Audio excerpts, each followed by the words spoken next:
Welcome on in, gamers. It has been so long since we played The Legend of Zelda Breath of the Wild Master Mode Nintendo Switch 2 Edition. We are kind of in the Akala region. What I'm thinking is that we're going to do a lot of wandering in maybe Western Akala, Eastern Eldin. I know that there are some shrines in this northern region. I figured that for today we would just go around and explore. We would collect some of these shrines. If we look at our armor, we've got the Flamebreaker armor, and we have leveled it up once. However, we have a single rupee to our name, and we would also like to get the other armors as well. So what I'm thinking is that we maybe tackle some of the taluses, get some of the rare stones, sell some of those rare stones, get the rupees, buy the other pieces of the armor set, and then we're going to be even more prepared heading into the Divine Beast. My favorite so far is Chance the D20. You can date a D20? That is awesome. I'm also going to put this out there, and I'm going to say this, and I want to hear your guys' opinion, because I have this stream idea. And I don't know if it's going to be fun, but I also think that it has the opportunity to break into absolutely crazy shenanigans. Here's what I'm thinking. What if we played a Pokemon game? All right? That's the start, but here's where it gets crazy. What if we played a Pokemon game where I did not choose at all what moves the Pokemon actually does? Every time we end up getting into an encounter, I have to basically roll a d4 for every single move, and we let random chance dictate our strategy for every single fight.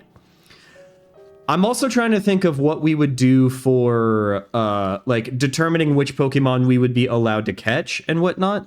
Part of me is thinking that we would roll a d20 for every new encounter, and then we would simply anytime that we rolled a 20 on the d20, then we would be allowed to catch the Pokemon, and then we could add that to our team and just let fate completely randomly take over.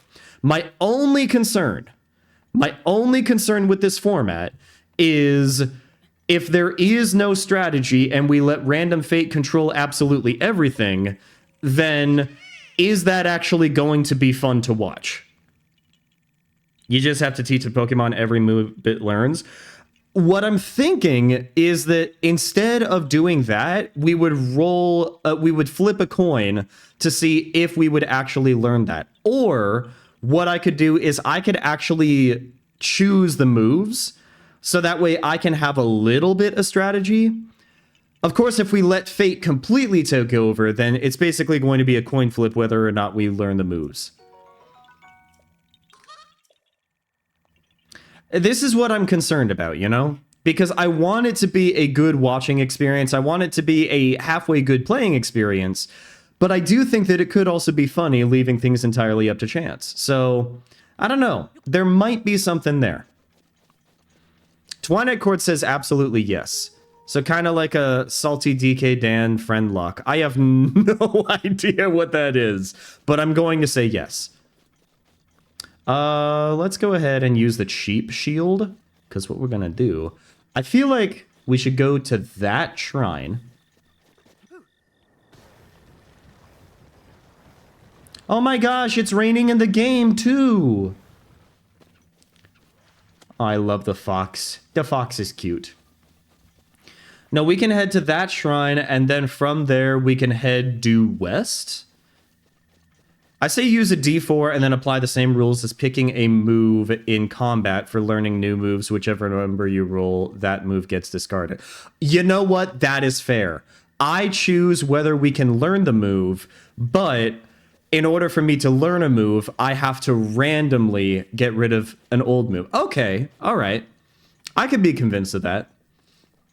By the way, this is definitely not going to happen for Pokemon Legends ZA when we eventually do that series. I'm probably not going to do that series upon game release. Just because, I don't know. I don't know. We'll see. Like, nothing is set in stone or anything. I'm just... Part of me doesn't really want to get too many first-party Nintendo games like immediately upon release. I still haven't gotten the Mario Galaxy and Mario Galaxy 2 bundle yet. Partly because I just don't want to give Nintendo money right now. There's a Stalnox there. He just appeared out of nowhere. Okay. The wolves have noticed us, and he's gone. What if he comes back? There he is! Oh my gosh, look at the friend. Look at that friend, dude. Okay. I think that we should do a boss fight. I'm feeling an inkling to do in the boss fight. There are swords that are lodged into his leg.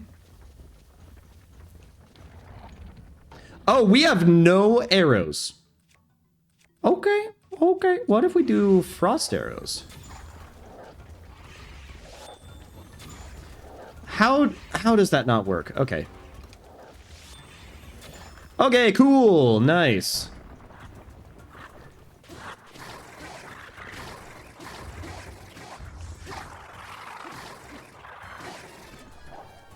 Yep. Nice, dude.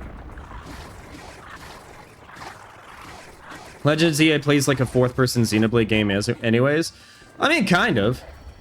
Oh my gosh, that was quite a stomp.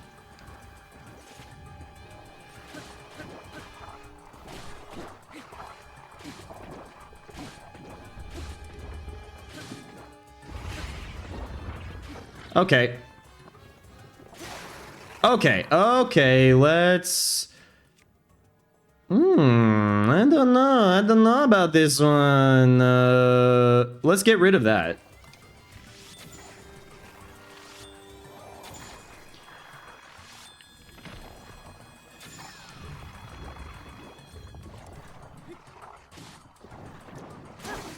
Okay, that's fine.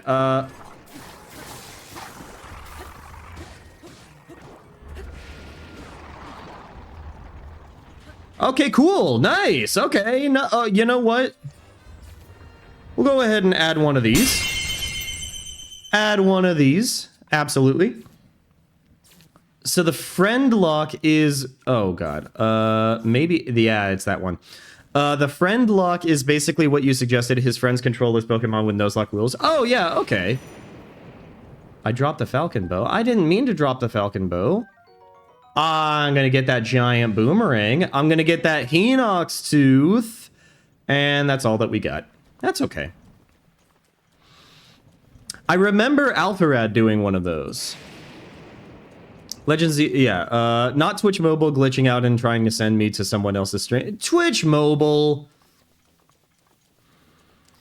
One of these days it would be really cool if we had a functioning streaming website. I'm just, like... Could you imagine if Twitch worked, guys? Could you imagine if Twitch actually provided a quality service that didn't absolutely flood every waking moment with ads? And then give you an experience that was actually something that you expected, and not turning you to a stream that you didn't want to watch?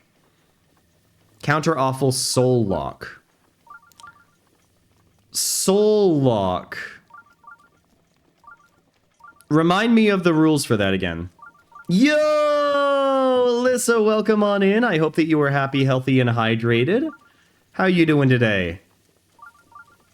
I hope that you're feeling cozy. Oh my gosh, this poor little Goron. Poor little Goron gets wet. The other day, a Gerudo woman talked to me on this road. She was from the Gerudo region in the southwest. Snack time? Tatsu from Xenoblade X? Okay. Okay, what's the young girl's name again? I haven't played in months. You're gonna have to forgive me. I know that you're judging me really hard right now. But what's the, like, 12-year-old girl? Yeah, Lynn. Okay, Lynn. Thank you. I do really love the running joke of her constantly threatening to cook Tatsu. Tatsu is definitely, like, one of the most annoying Naupon that I've encountered. I wouldn't want to eat him, but it is kind of funny. I'm eating breakfast and getting my steps in while watching your stream. Well, I'm glad. I'm glad. I hope that you have a delicious breakfast. My breakfast today, I really wanted to make some banana and berry pancakes, but unfortunately, I just wasn't able to. Like, we didn't have maple syrup. I thought we had maple syrup in the fridge, like really high quality, like actual maple syrup, not the corn syrup stuff. Woke up, found that there was no maple syrup, so I ended up making breakfast sandwiches instead. It's really sad. Sorry. An example of the great voice actors, date everything is JB. Is both the narrator and the ship in a bottle. Oh, yes, ship in a bottle. I forgot that that was a thing. Apex, you should probably eat some breakfast, even if it's just like a granola bar or something. Snack on something, man. Preferably not 3 potato chips. JB Blanc. JB Blanc. Is that... Wait, okay, hold up. Let me read this. An example of the great voice actors, date everything. Oh, a JB Blanc is the name of the voice actor. Okay. 2-player Nuzlocke. Oh, that's right. You and I both play a Nuzlocke of the same gen game at the same time, and each Pokemon caught on each route is linked to each other. If your Route 2 encounter dies in battle, mine is dead too. Oh, yeah. No, you don't want to do that. You've seen my Nuzlocks. I have played 2 Nuzlocks on the channel, and both of them have ended terribly. I am so bad at Nuzlocks.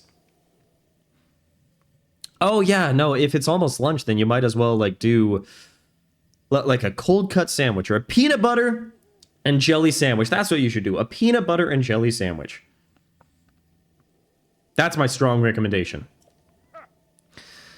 Oh, no, Nadon, what are you doing? Yeah, I would hope so. I would hope so. Wait, date everything is $40? Hades 2 is 30 and Silk Song is 20. Oh man, I have leftover blueberry pancakes. I wish I had leftover blueberry pancakes. I would love leftover blueberry pancakes. Are you kidding me?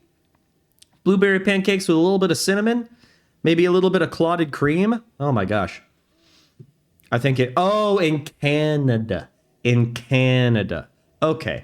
So I'm guessing that that means it's like 30 USD.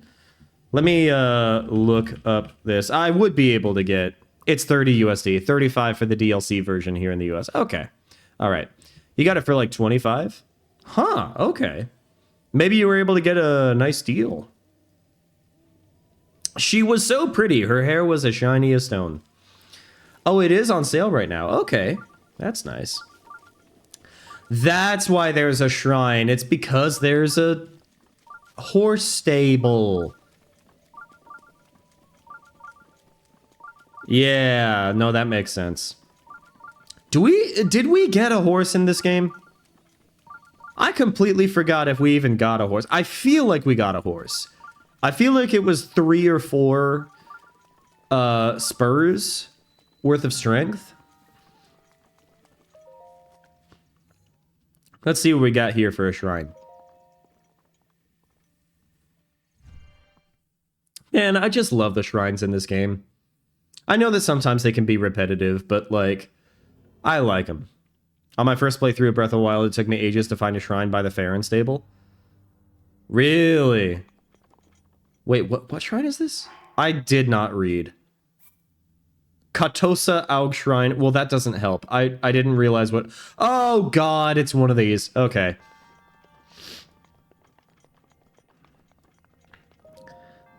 Do you think that Nintendo is going to keep doing gyro control games heading into, like, Switch 2 generation? That the game should not have given that to us, but the game did, and I am thankful for it. Oh my gosh. Well, we gotta get the secret. You made it all the way, man. Carnival Games Mini Golf. A perfect, like, 5 out of 10 experience that we got an 8 out of 10 enjoyment from. Okay. Oh, we need to start over. Okay. Okay, and... Nice! Actually not. Okay.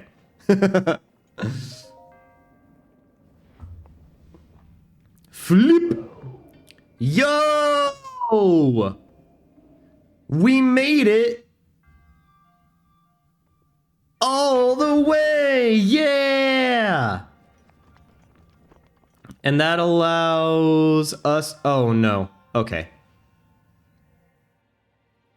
Ashley Johnson is there. She's a box. Remind me, Ashley Johnson, what her work is? Let's see what we got in this chest, boys and girls. Guys, gals, and non-binary pals. I do like the fact that they made her a box. That's pretty awesome. Okay. We got ourselves the Great Frostblade. Is that everything? I mean, like, hopefully. Voiced L in Tlu.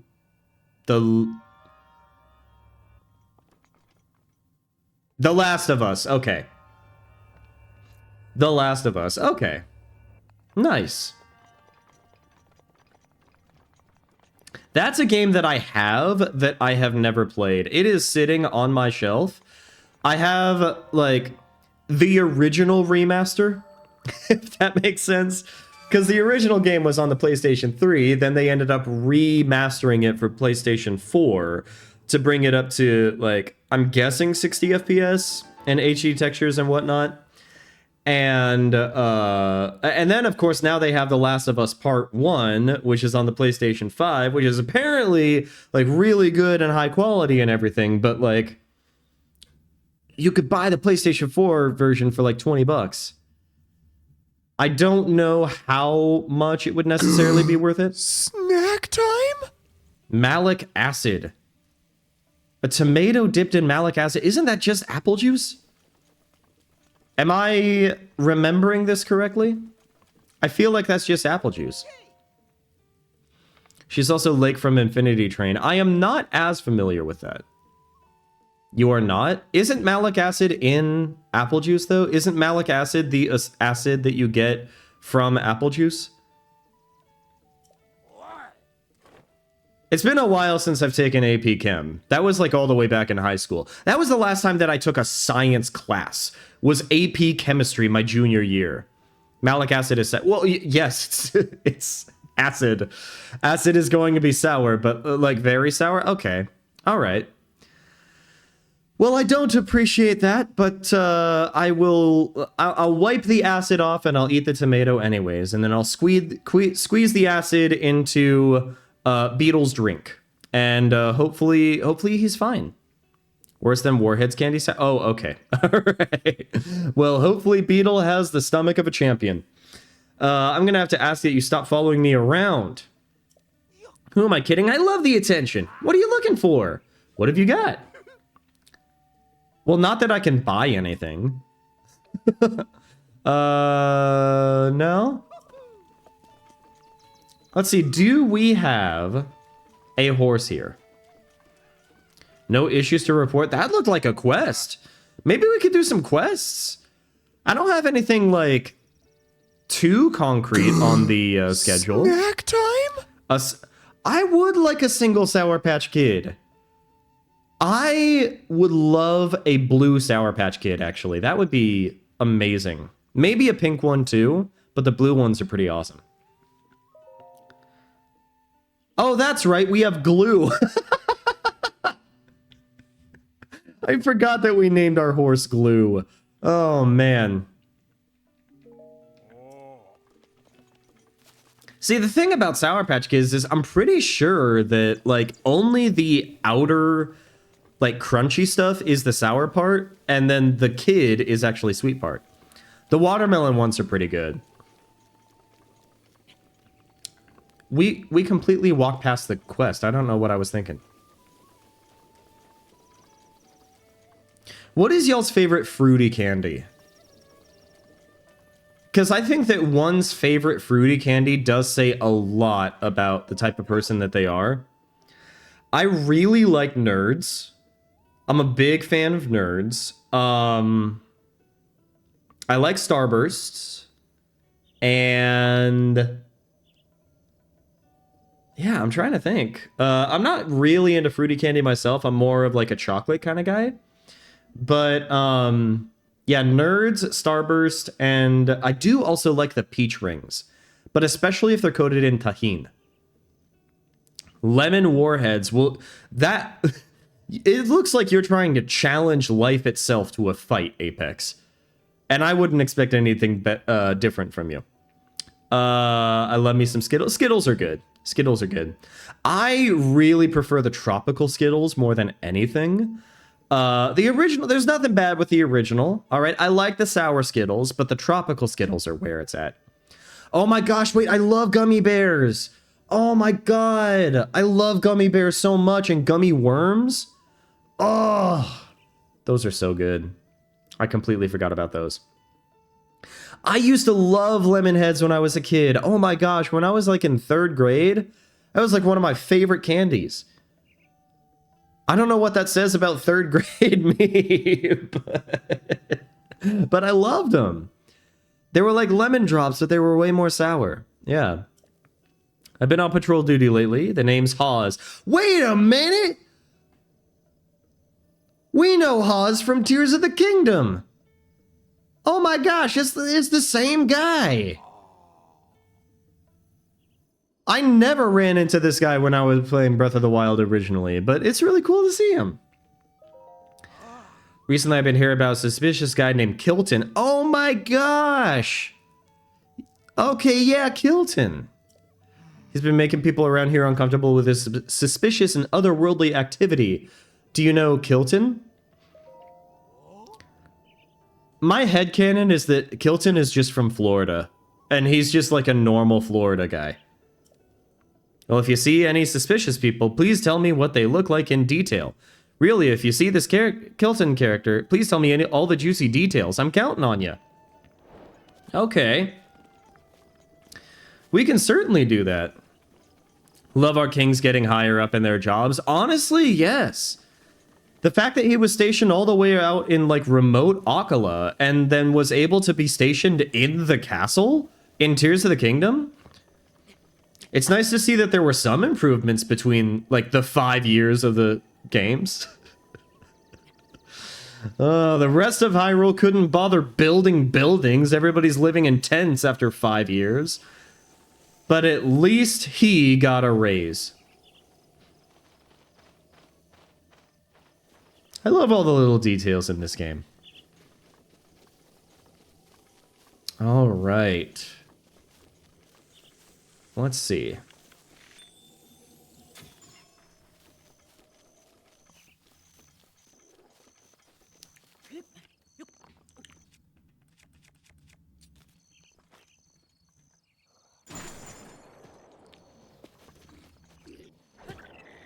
Bye. All right. So that was easy. Okay, we got a moblin. Oh, wait, hydration check. Okay, thank you very much.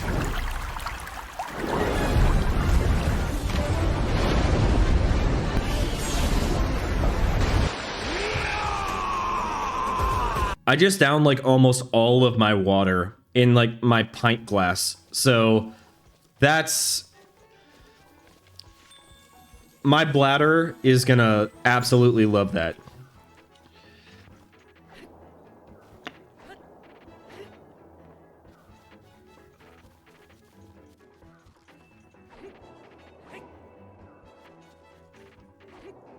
Bye. Oh, he's not dead. Okay. There we go. Much better. Oh, now we got to deal with this guy. Okay. So...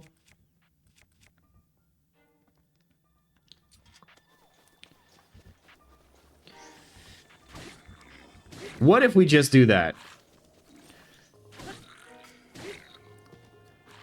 Oh my gosh, that was easy too. Okay. Let's go ahead and gather some of these guys' guts real quick. Uh-oh. Maybe we want to head out here, actually. Yep. Okay, so one at a time. Things are going okay. I want to be a little bit cautious because these guys are kind of big. We don't have a lot of health, and Mifa's Grace is still loading. But if we sneak around here, I just want to make my way to the top of the hill. That's going to get us a good vantage point. Take a sip of my coffee while I'm at it.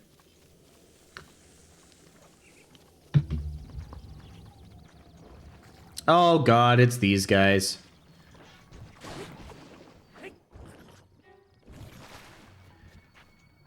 He literally just destroyed his friend's guts. That is so sad.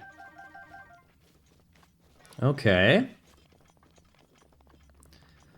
Let's get a good view and see where we can go from here.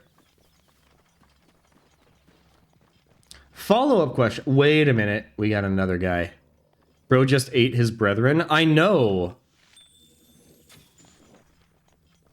Frickin' Donner Party situation here. Bye!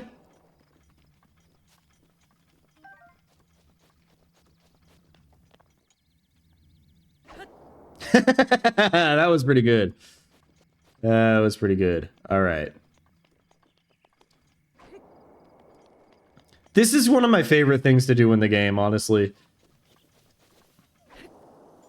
Oh god, okay, well, that... Yeah, hold up.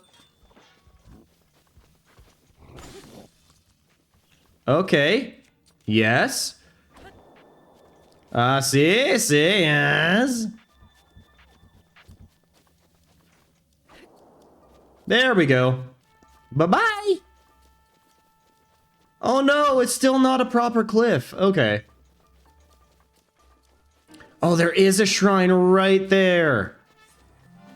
Okay, so there is a shrine right there. See, this is why you go to high vantage points, man. And we're not going right directly there because there is a Lionel. There is a Lionel. So here's what we're going to do. We're going to drop a save, actually. Because I don't want to bother the Lionel. While we're here, though, we're going to go ahead and mark the Lionel's location.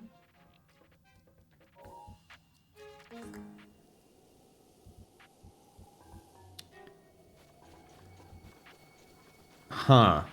What's the best way to go about this? I'm thinking... Uh-oh. It sees us. It sees that we're going away. There we go. There we go. I'm not quite ready to fight a Lionel yet. I want to start by just collecting some shrines, getting some good locations. If we come across any taluses, then that's going to be huge. Is that a shrine all the way up there as well? Like all the way up on the cliff. I don't know. Sorry. Follow-up question. I know that I asked what your favorite, like...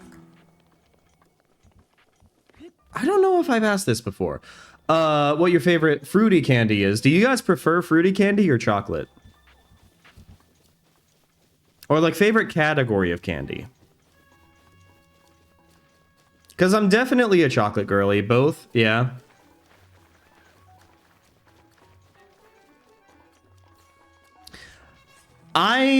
Where I am coming from, oh gosh, it's raining. It's about to rain. It's raining. That's not going to be good for climbing. The forecast doesn't say that it's raining. I don't know what's happening here. Here's what I'm thinking. Depends on the mood, TBH. Huh, okay. See, for me, I don't know if it really depends on the mood. I think that I will go for chocolate, like... Oh, God. I will go for chocolate, like, basically 100% of the time.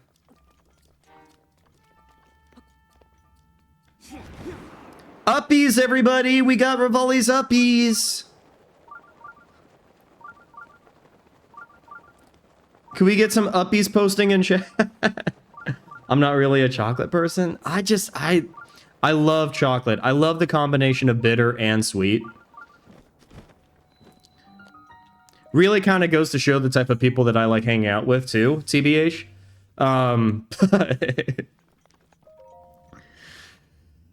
Yeah, like the real answer to that question is actually probably like chocolate with berries. That to me is my favorite combination. I love raspberries with chocolate, strawberries with chocolate, blackberries with chocolate, boysenberries with chocolate. I'm just a fan. 3 out of 4 weeks of the month, it depends on the mood. 1 out of the 4 weeks, it's nothing but chocolate. That makes sense. That makes sense. Chocolate kind of depends on the mood. I get it. Wait, what was that? I was reading chat. I was... Flame Blade. Flame Blade! Okay. Okay, Flame Blade. Let's see. What if... And I'm just putting this out there. What if we drop that? I don't really like the meteor rods. I much prefer the blades. Mixing M&Ms into popcorn is phenomenal. I also really like the bunch of crunch that they have in the movie theaters, where it's basically like little tiny clusters of Crunch Bar. And if you don't know what Crunch Bar is, it's basically like chocolate covered Rice Krispies treats, essentially, or chocolate covered rice cereal. It's so good. Like, combine that with your popcorn, it's amazing. Absolutely incredible. But like chocolate and popcorn, it's kind of stupid how well they go together. Much messier because it melts. That is true. That is... I will give that to you. Definitely messier because it melts. I don't know what M&Ms did to like have their candy coating that doesn't melt, but it's pretty impressive stuff.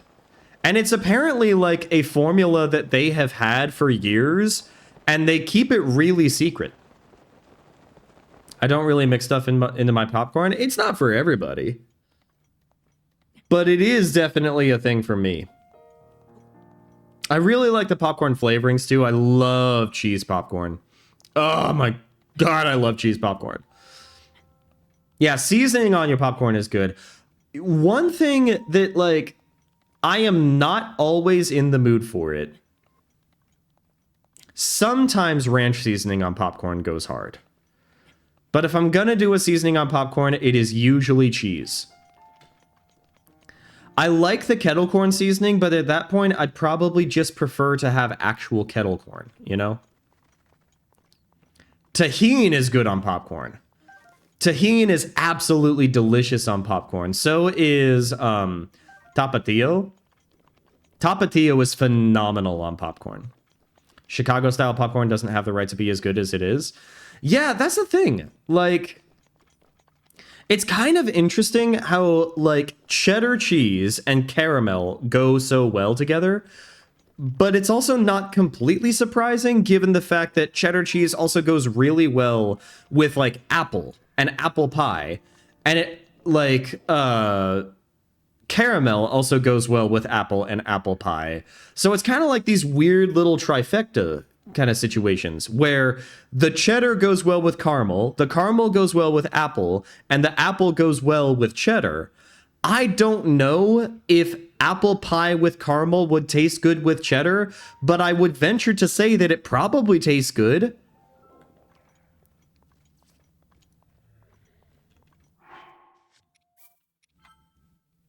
We gotta drop a save because we're about to do another... We're about to do another boss fight.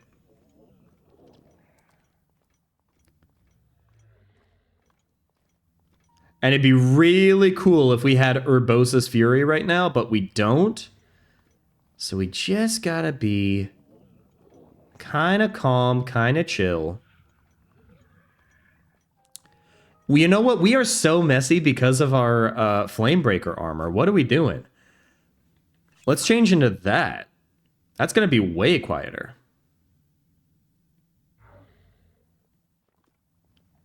That's why we... Me as I'm sneaking up to somebody. Let me just wear my giant metal suit of armor. Hope Link doesn't sneeze. Well, these allergies, they're getting to me. Achoo!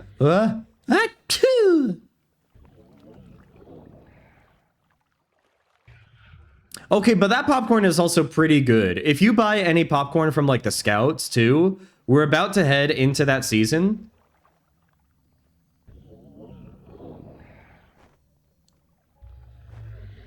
Oh God. Okay.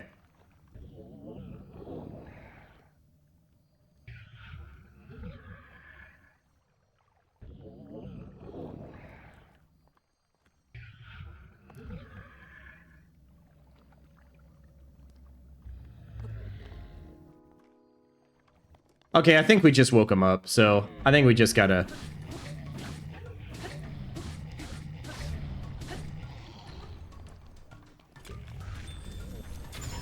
Okay, there we go.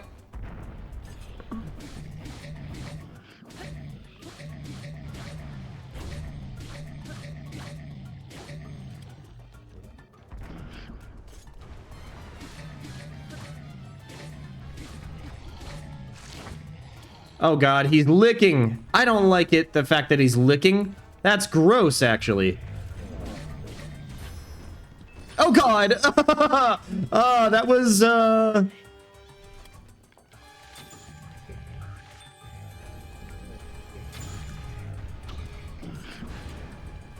God, no! Okay.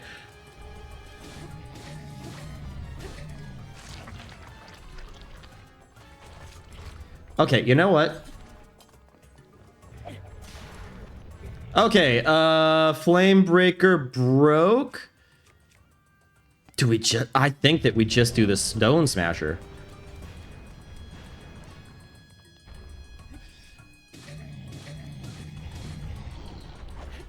Oh, come on. Okay, you know what? Fine. There we go. Beautiful.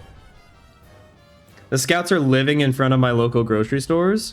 See, the thing is, when I was a Scout back in the day, the popcorn was one of the most horrendous things that you could put into your mouth. And now it's like so much better quality. I don't think that I've been disappointed by the popcorn that the Scouts have made in the past few years. We got some Hinox guts, dude. That's what I'm looking for.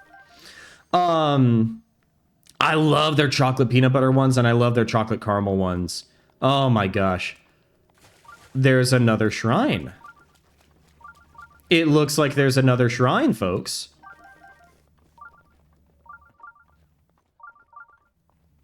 Oh, yeah, there's a challenge over here, I think. Are we gonna heal in this water? No, I don't think so. We're gonna have to get into some deeper water like this stuff over here. I used to be a BSA member and guilt tripping everyone at church to buy popcorn from me. That's how you gotta do it. You gotta do it at a church where people are more willing to help you out. Especially if you've got like a troop that is organized with your church. Like, that's just the best of both worlds. I remember at the church where I grew up, we grew up Catholic. And our troop would also end up basically hosting the fish fry every Friday during Lent. And we were able to make so much money.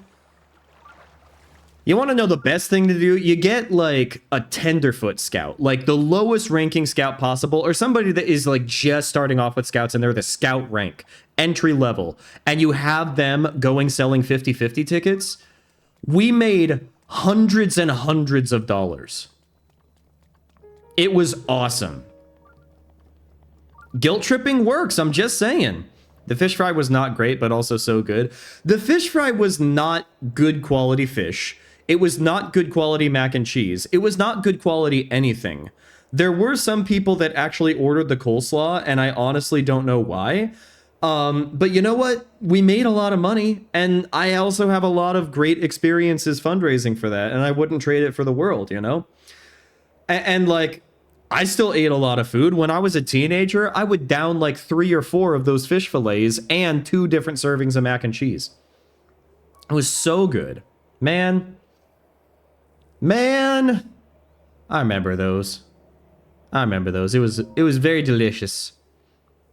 Feel the burn, brother. Best part was the pre-made bread and butter.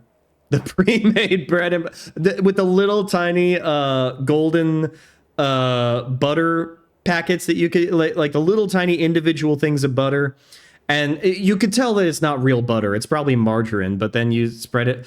Well, I'm also not surprised that you really enjoyed the bread. Bread is like 2 of your 4 main food groups, Alyssa. But yeah, it was pretty awesome. The hotness here is a training ground for mainly Goron men. We started a brand new podcast and we got sponsored by this creatine company. And we also talk about how, like, the world is out to get us men. And that's what we're doing here.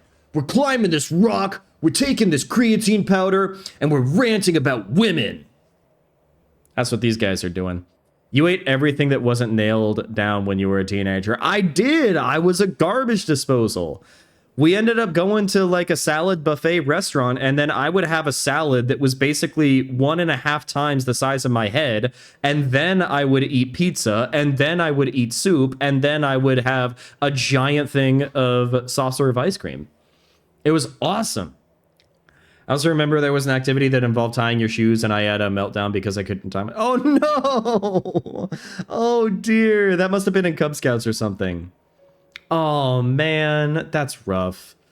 That's rough. I'm really sorry that that turned out to be a core memory for you. That is rough. Oh, man. I don't remember having too many negative experiences with, like, tying my shoes and whatnot. I do remember having Velcro shoe fasteners for quite a while, though. Women just don't get it. They can't see a high-value man right in front of them. They don't deserve my crypto empire. That's exactly what these guys are saying. Oh my god. Yeah, we don't listen to those Gerudo because, like, we're only going to elevate these high-value men. Make sure to use the promo code, Alpha... what would be a promo code for these guys? Make sure to use the promo code Alpha Creatine to get 20% off your protein powder order. That's Alpha Creatine for 20% off. Thank you for this week's sponsor. Now back to the show. Oh my gosh. High value men just don't get the same level of respect that they did way back in the day. You know? I think most teenagers are like... yeah, most teenagers are like that. Started teaching my kids to tie their shoes when they hit 4.5 years, so they were good at it by the time they turned 5. Yeah. It's very important. It is very important. There's like... I don't know, man. I would not want to be a kindergarten teacher, and this is like not intended to be like a slight against young parents, because I know that it is incredibly challenging being a young parent. But like the reason why I'm glad I'm not a kindergarten teacher is because I am really glad that I never had to teach 5-year-olds how to wipe their butts after using the bathroom. And I have heard horror stories from kindergarten teachers. It is something that I straight up do not have the patience to do myself. No one clip this podcast out of context. Dude, it's gonna happen. It's gonna happen. Literally, the King of the Hill reboot that tackles the manosphere. I saw clips of that. I did not watch the actual episode, but I saw the clips of that, and I thought that such a phenomenal response was when Hank said, all of this is literally ridiculous, and I have been married for 20 years, and I love my wife. And like, he is so much happier than all of the men who were in the room that were ranting about women. And the thing that makes him happier is the fact that he respects and loves his wife. I'm just saying, like, you can live a happy life by being loving and caring and respectful of other people. It's like the bar is so low. The bar is so incredibly low. You just have to listen and you have to be respectful. I mean, sure, you could climb a mountain and try to collect rupees, and that could prove your manhood or whatnot, but like, it doesn't really take that much to be a man nowadays. All you need to do is be as swift as the coursing river, with all the force of a great typhoon, the strength of a raging fire, and you need to be mysterious as the dark side of the moon. It's not that difficult, guys. It's not that big of a deal. I know how to tie them now. I'm glad. I didn't mean... No, it's fine. It's fine. Don't worry about it. Don't worry about it. I was an elementary teacher. It drove me crazy to tie their shoes of 9-year-olds. Oh, 9 years old and they still don't know how to tie their shoes? Oh my God. See, those kids grew up to be podcast bros. They grew up to be podcast bros. Podcast bros. Use 20% off with the discount code Alpha Creatine. I'm sorry. I'm sure they grew up to be perfectly fine people. I was determined that my kids would be able to do it before they started kindergarten. Yeah, I think that like, I don't want to put even more pressure on younger parents, but at the same time, like, I feel like so much socialization, like naturally a lot of socialization is going to come with schools anyways, and you want your kids to get a lot of their socialization through school and not necessarily by hanging out with the exact same adult figures for their entire childhood. Like, socialization and like basic skills should be learned in school to a certain extent, but I also feel like a line needs to be drawn where we shouldn't expect young teachers or old teachers. We shouldn't expect kindergarten teachers to teach children how to wipe their butts. That, I feel, maybe parents should teach their kids to do. When it comes to, like, tying shoes and whatnot, like, it is what it is. And there's, frankly, a lot of skills that kids need to learn that especially new parents, they're not necessarily going to think of before they start sending their kid to school. And so, like, there's a lot of nuance to the subject, you know? My middle schoolers know how to tie their shoes, but sometimes they still ask me to tie it for them just so that they can be near me. I have Velcro students. If they're doing it just so that they can have a positive interaction with an adult figure, I can kind of understand that. That's like a trauma-informed thing. It probably really depends on why they want you to do it, though. I went by so long with just stuffing my laces down the sides of my shoes. And, like, if that was comfortable for you and if that worked out for you, then, like, go for it. Tying your kid's shoes too late is actually lazy parenting. It's easier to tie shoes for kids than it is to teach them, but it's important to teach them. Yeah. My issue is teaching via iPad and raising kids via iPad. I have a real big issue with that. If your kid cannot function at a restaurant, even though they have a kid's meal in front of them and crayons, and they start screaming until they end up getting like an iPad in front of them, I feel like that is an issue. On one hand, I get that, like, technology is an easy way to make sure that the kid is at least distracted, so that way you can spend a little bit of time relaxing as a parent, because there's a lot of pressure that is put on parents nowadays. Most parents are working full-time or they're working multiple part-time jobs. That alone is incredibly exhausting. And then throwing a child on top of that, it's an incredible amount of stress. And it's something that I definitely would not be able to do myself, which is the reason why I don't have kids. I barely take care of an axolotl myself, and I only have to feed that thing like once every other day. And then I water plants and whatnot, you know? I clean the tank occasionally, but like besides that, it's like really easy to take care of. I definitely would not be able to take care of a full human child in my capacities right now. And so, like, I understand wanting to have a little bit of respite, but there's also a level of responsibility that comes along with parenthood, and you got to make sure that you're providing a good environment that the kid would be able to thrive in, and a good environment that the kid is going to feel supported in. An iPad could fit into that calculus, but it should not replace any of the quality parenting and socialization that you should give to the child, you know? I have students ask all the time if they can sit at my desk with me. They worked on a project this past week for Hispanic Heritage Month, and I had at least one kid in every class asking if they could work at my desk. See, I would never have a kid work at my desk. If a kid wanted to work by my desk, absolutely. But I'm one of those teachers that, like, my desk is sacrosanct for me. Kids should not, like, if they want to ask me a question, I can come over to them.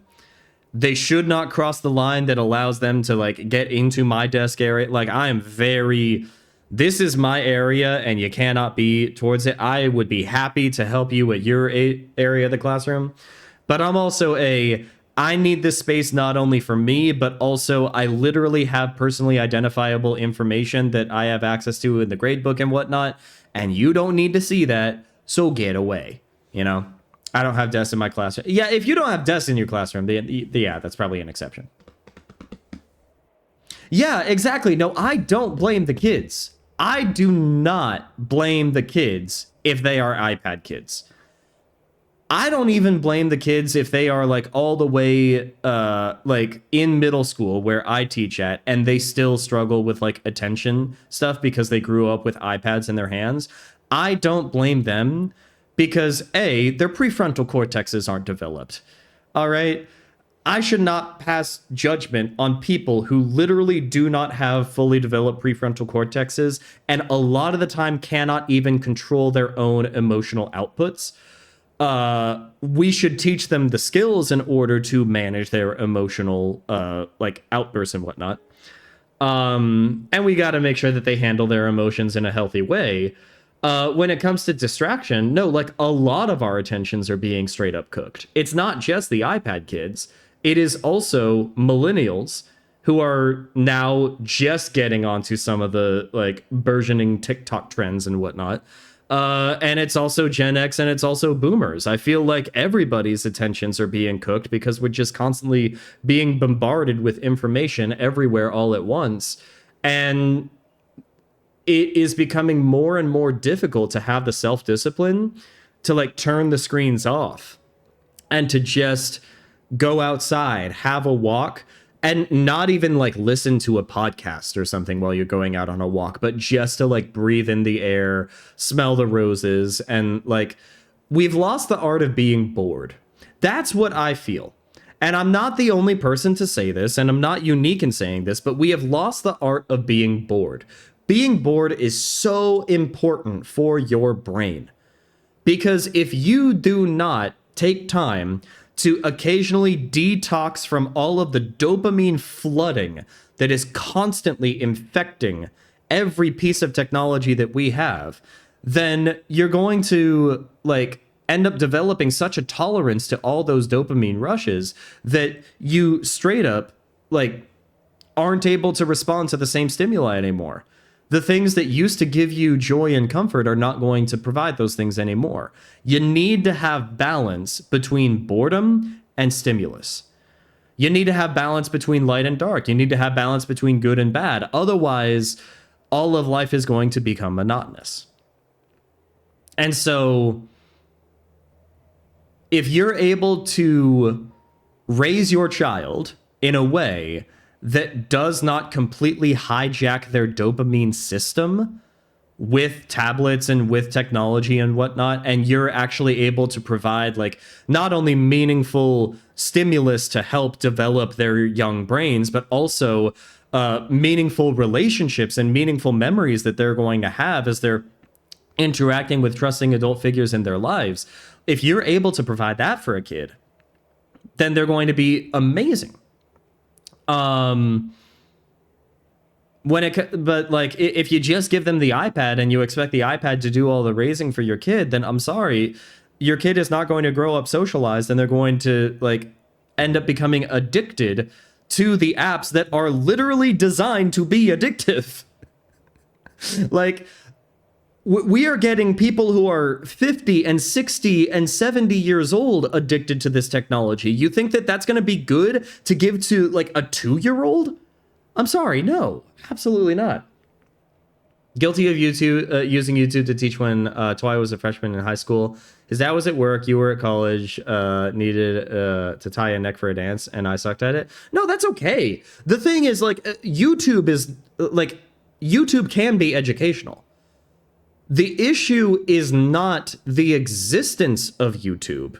The issue is not even using YouTube. The issue is how and why you use YouTube, or how and why you end up using these things. In much the same way that, like, any technology on its face is not the issue. The issue is how the technology is designed, what you are using the technology for, and how it is impacting people. There's a lot of educational stuff on YouTube. I use YouTube videos in my instruction as a teacher all the time, because a lot of the time, teaching via a YouTube video is honestly going to be more engaging and more informative than something that I would be able to do. There are some people that are way better at teaching particular topics compared with what I am able to do. And if the tool is available, then why wouldn't I use it? The issue is when it ends up replacing something that could otherwise be done better by something that is done by a human being, you know? And that's kind of my attitude when it comes to like AI and education as well. Like, I still believe that AI is demon tech. I believe that it has the capacity to destroy civilization and society as we know it, all that jazz. Not in a Skynet way, but more in like a Brave New World kind of way. Or like a Blade Runner kind of way. But like, you have to meet the technology where it's at, understand what its capabilities of, and purposefully use it in your life in ways that are going to benefit you and actually make things good, and not in a way that replaces something that could otherwise be done much better with a human being, you know? This is why I don't like the concept of AI art. It's why I don't like the concept of like AI written novels, because these are things that are fundamentally what it means to be human. Storytelling, creation, art, expression. These are things that human beings need to do. It is something that we have done for tens of thousands of years, from the Lascaux cave paintings to the making of Greta Gerwig's Barbie. All right? We are storytellers.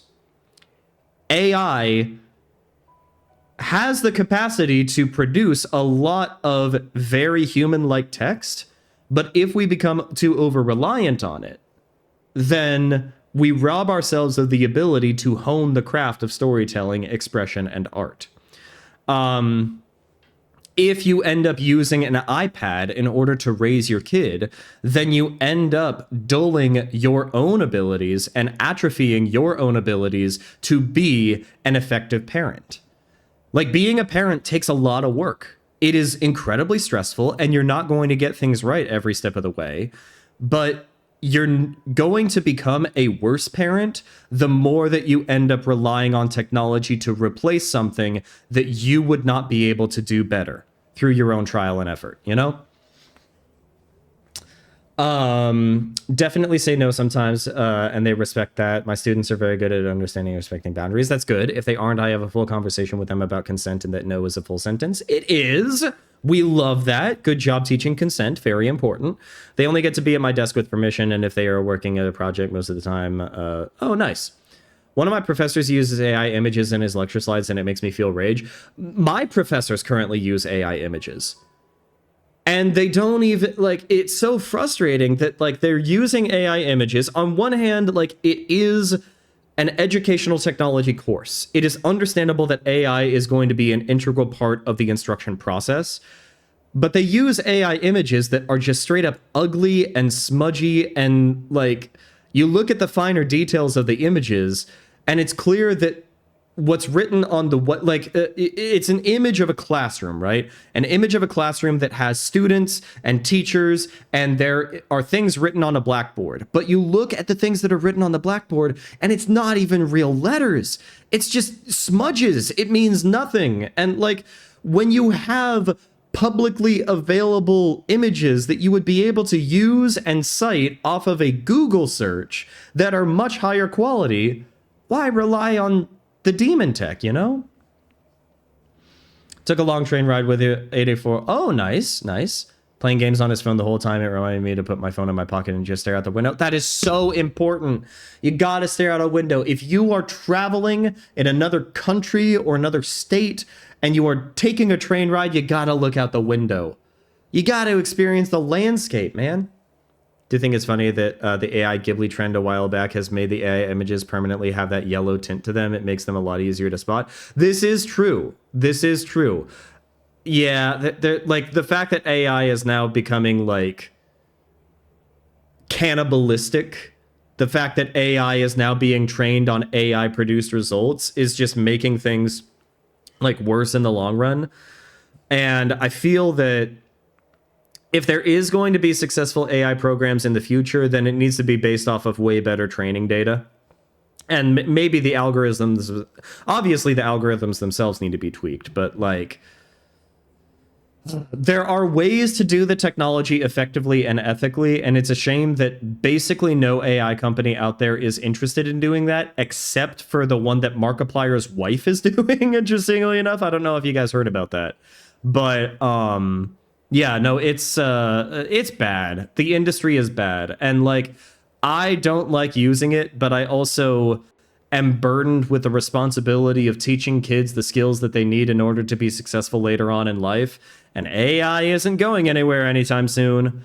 And so I got to at least teach them to be familiar with the tech and what it is capable of. And if they are going to use it responsibly, I need to teach them how, you know? Anyways, back to the Alpha Bros. If you've got some guts in that tiny belly of yours, then talk to my big bro up top and prove it. Okay, we can do that. Let's go. Oh, he's not gonna let us.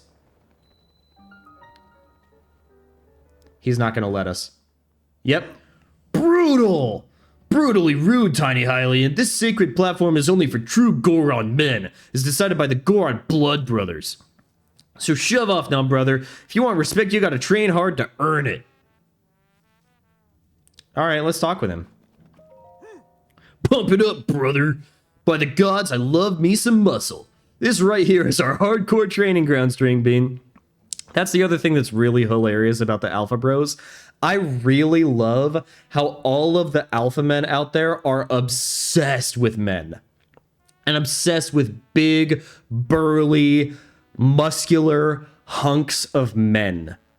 They love men. They love men more than gay men love men. I've been enjoying the memes of stupid AI answers showing AI essentially arguing with itself. Yeah.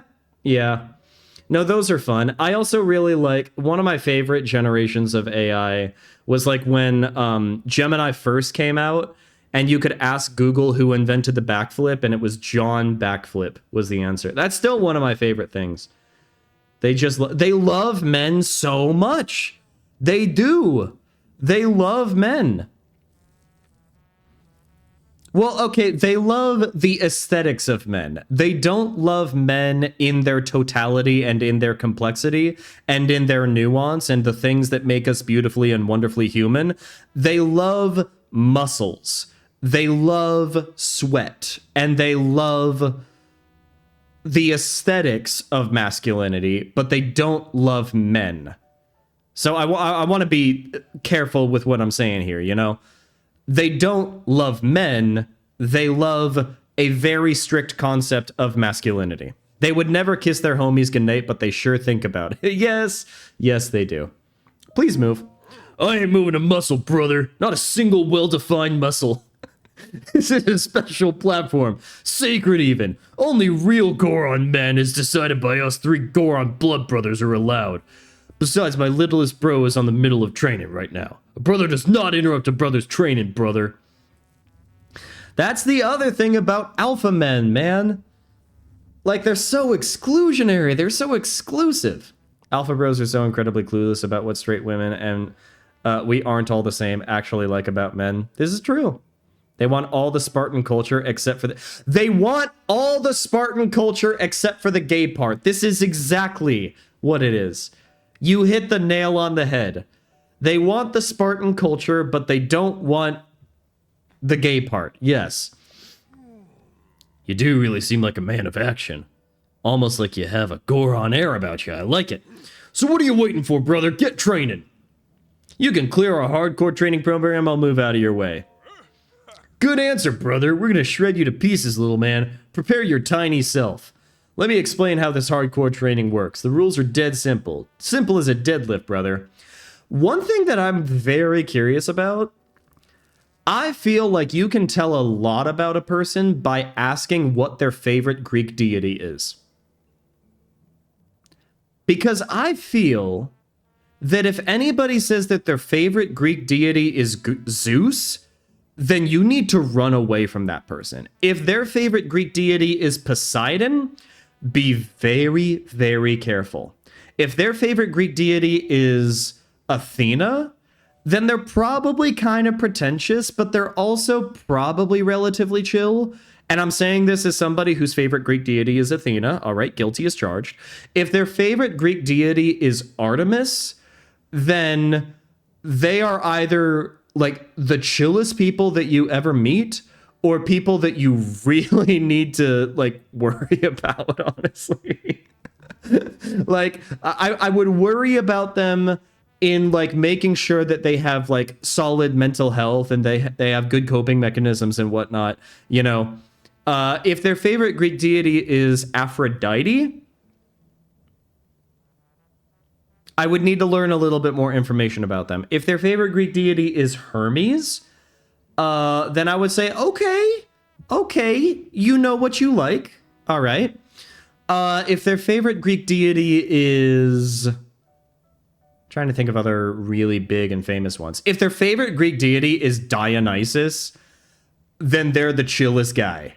They're the chillest guy, and hopefully they also respect boundaries. My manager just texted me and asked if I wanted a chicken bake when we go to work later. I love this. That's so awesome.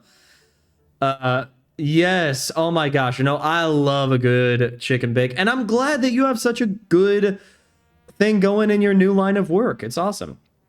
I recently got my partner into Hades. She has almost gotten to the credits after just 3 days. That's so awesome. Oh my gosh. No, Hades is so good. Hades is so good. I could also see your partner getting not only really into Hades, but also being really good at Hades. With the game, like, I mean, I know that she also ends up playing, like, not just top-down games, but I could see her getting really into it. Apollo, Hades, Demeter, Persephone. Okay, if their favorite Greek deity is Apollo, then you know what? I can respect it, all right?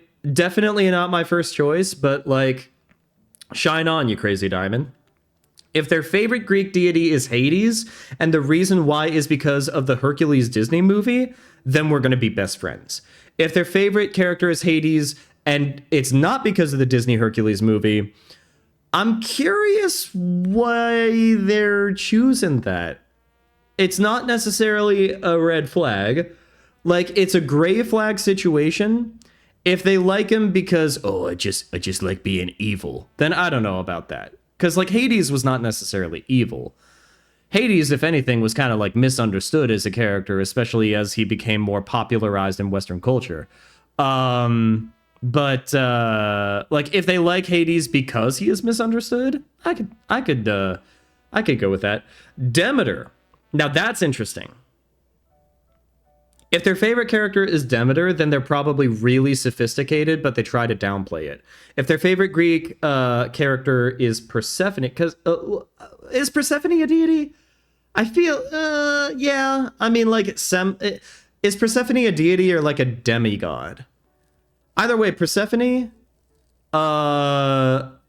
if their favorite is Persephone, then they probably have a heart of gold. If their favorite is Achilles, then they're probably an alpha bro. I'm not gonna lie. She's insane. She's better than most people I've seen. That's awesome. You should introduce her to Hellion, the YouTube creator. He does a lot of Hades content. If their favorite Greek deity is Kratos, then maybe they should read the classics. Starting from the bottom, you gotta climb back up. I've been reading a not family-friendly series on modern takes on Greek myths, and it's really gotten me back into reading. I've read over 700 pages in the past 20 days. That's excellent. That is excellent. I have thought about how cool it would be. I don't know if anybody has made a series like this, but imagine a series kind of like Percy Jackson, in that we take the Greek myths and we apply them to modern times. But instead of saying, oh, we're discovering these Greek gods throughout a series of different storylines, what if instead in the modern world you would have people that all knew about all of the different Greek myths, and it was so integrated into modern society that it was basically taken for granted in the same way that Christianity is in much of the West today? Like, imagine that, like, the Greek gods are not only real, but everybody knows that they are real, and they play as big of a role in people's lives today as Christianity does today in much of the West, where, like, it's just kind of commonplace, and most people end up not only, like, having faith in these, but, like, they're just straight up regularly affecting people's lives. I don't know. I feel like there's something there. Like Percy Jackson, but everybody knows that the gods are a thing, you know? We're gonna have to collect some rupees. Man, we were going to be productive today, but, you know, we're being cozy, and it's all right. No train, no gain, and no pay, no stay. It's 20 rupees per attempt. Dang it. I don't have 20 rupees. I have 1. Oh, man. Okay, well, we're gonna have to come back here. We can't even fast travel there, man. We can't even fast travel. It's so sad. Ugh. All right. Well,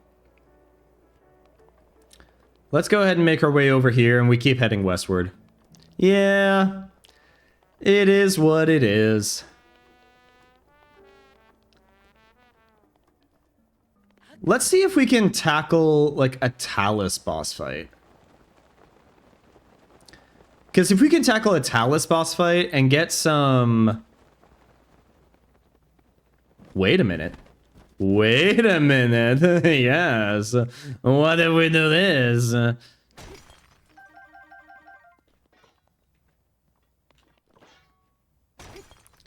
Look at that, dude. Okay. So we're going to be able to get some money. In 1,000 years, there will be a whole new set of gods, and people who believe in them will just be... Yeah, I mean, such is the cycle of things, such is the nature of things. But the way that I see it, I think that ultimately, like, it doesn't necessarily matter what mythology or what religious beliefs you have, as long as you end up being a kind person to the other people around you. And it doesn't even matter if you have religious beliefs. I don't really care if you necessarily believe in like one particular religion or another. If you want to choose one of the Abrahamic faiths, if you want to go with something older like Zoroastrianism and still stick with the monotheistic stuff. Doesn't matter if you believe in the entire pantheon of Hinduism. What I care about is, are you kind to other people? Because I have met some really kind Christians, some really kind Muslims, some really kind Jews, and some really kind atheists. And I have also met some really self-righteous people from all those different groups as well, where, like, they will let their belief systems, like, generate rifts that prevent them from actually forming meaningful relationships with other people because of a difference of beliefs. And like, I think that's silly. And I think that's stupid. I think that life is way too short to get so wrapped up in like stories and identity, stories that we tell ourselves and identities that we thrust upon ourselves to the point where we're not connecting with each other anymore, you know?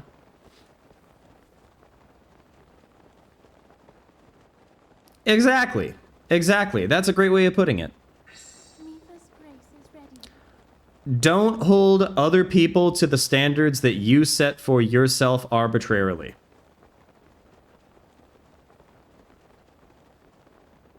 Okay, there is... let's go ahead and see if we can... You know what? I don't...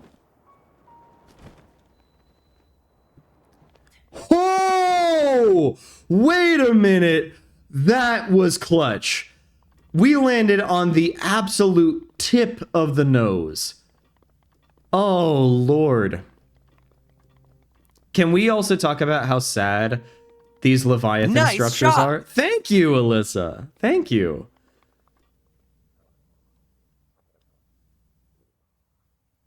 Feel like there's something in...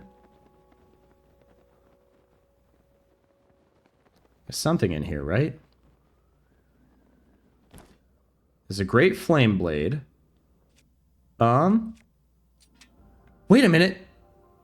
I recognize that music. I recognize that music. Where are they? Where are they? Where? There they are. Yeah. Hi. No. Oh, okay. Okay. I need... Oh god, what do I need? I need the horn, I think. I need the shard of the horn. Okay.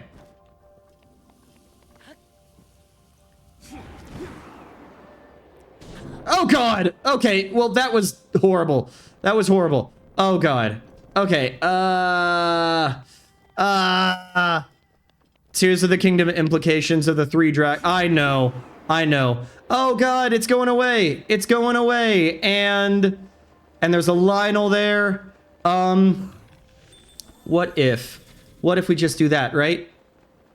No, we missed it. Okay. And of course there's a Lionel there. This is bad. This is bad, folks. It's bad. And we missed our window. We missed our window. Is there anything? God, there's not even. It's just too fast. No. Maybe? Maybe?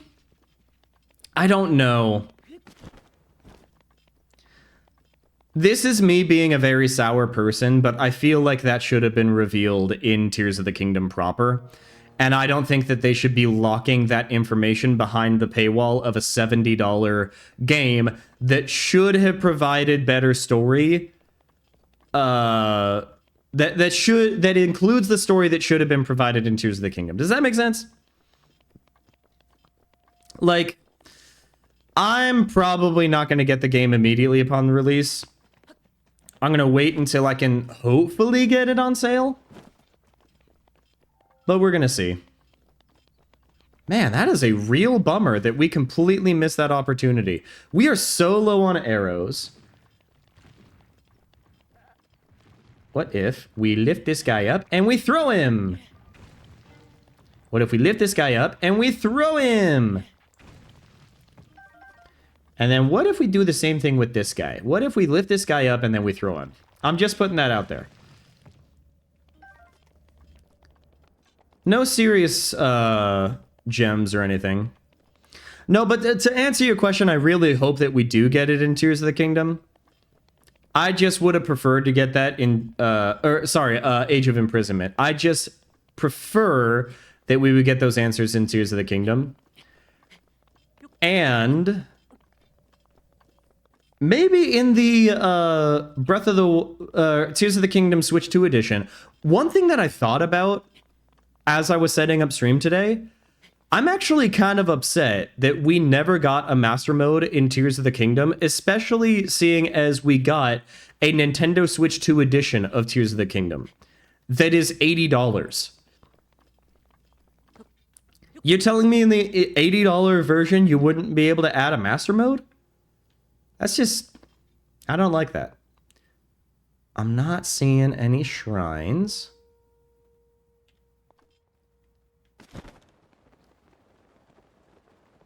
Probably could have used Rivali's Gale there, but that's okay.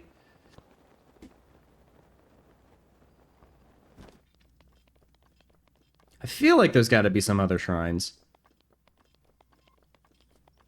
There are some moblins, but I kind of want to avoid them for the most part for now.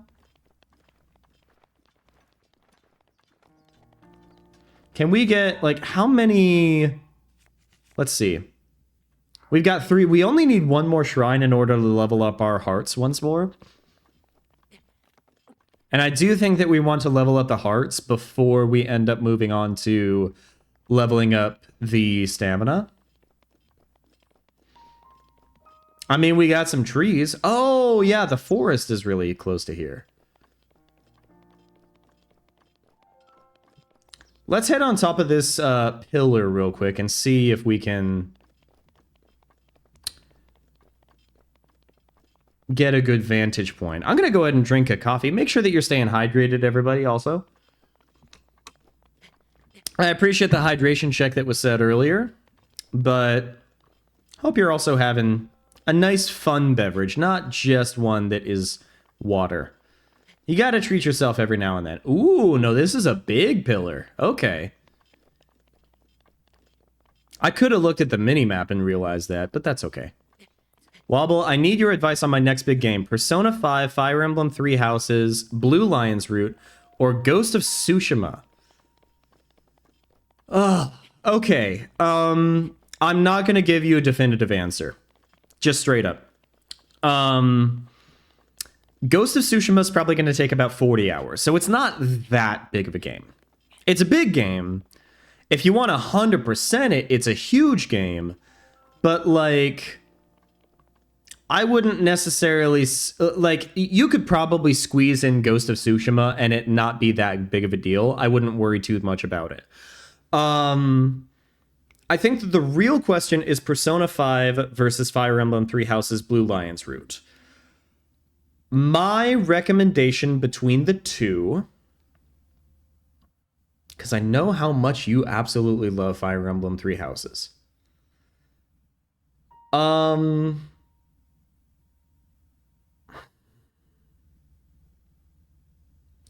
would go Persona 5. I would go Persona 5. Okay. Okay. What you really need to ask is, what is a game that I could continue playing all the way potentially through January?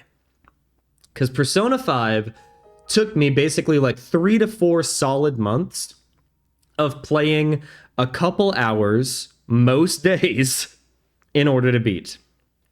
Fire Emblem 3 Houses is not going to take you as long, especially with it being a second playthrough. So, oh, wait, hold up. What I want to do is I want to do my last Rivali's Gale. And then go all the way into the deep, dark forest. That's what I want to do. Have you seen that new Netflix show, Haunted Hotel? It looks good. I haven't yet, no. I don't even know, like, is it live action? Is it animated? I know, like, nothing about it. Recently ended up watching all of Pokemon Concierge with my partner, and she cried at the Pikachu episode. It was so good. Oh, dear. Animated? Okay. Might have to check it out. Traveler from beyond these woods, you are now faced with a trial. Find the shrine hidden in these dark ruins.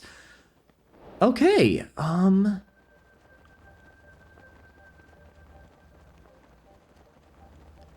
I think...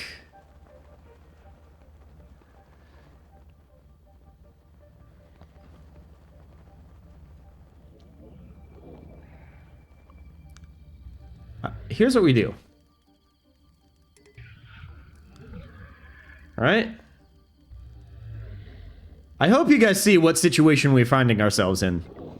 It is really cute. Okay, so here's what you want to do, Twilight.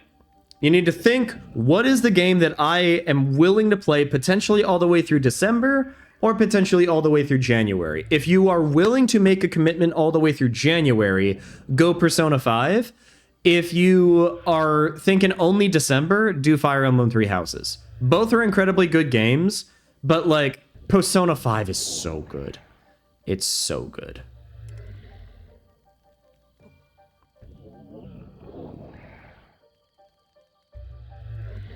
Where do we go from here? We've got the ball. Oh.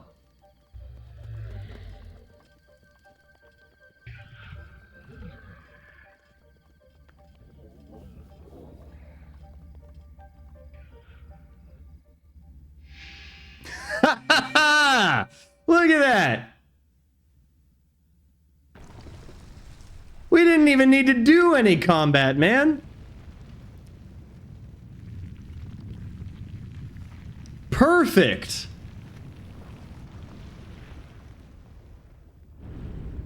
So for those who are wondering, no, that is not how you're supposed to play the game. But we stay winning anyways.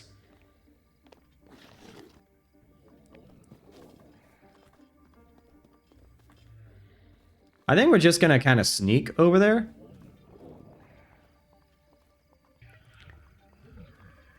You know what? You raise me up. So I can stand on mountains. Absolutely. Favorite Greek deity is Hephaestus. Hephaestus is awesome. If your favorite Greek deity is Hephaestus, then you rock. And you know good craftsmanship.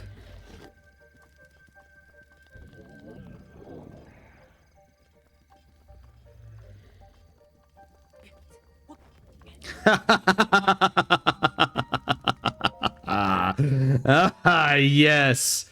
Perfect. And I'm pretty sure this is literally just a blessing.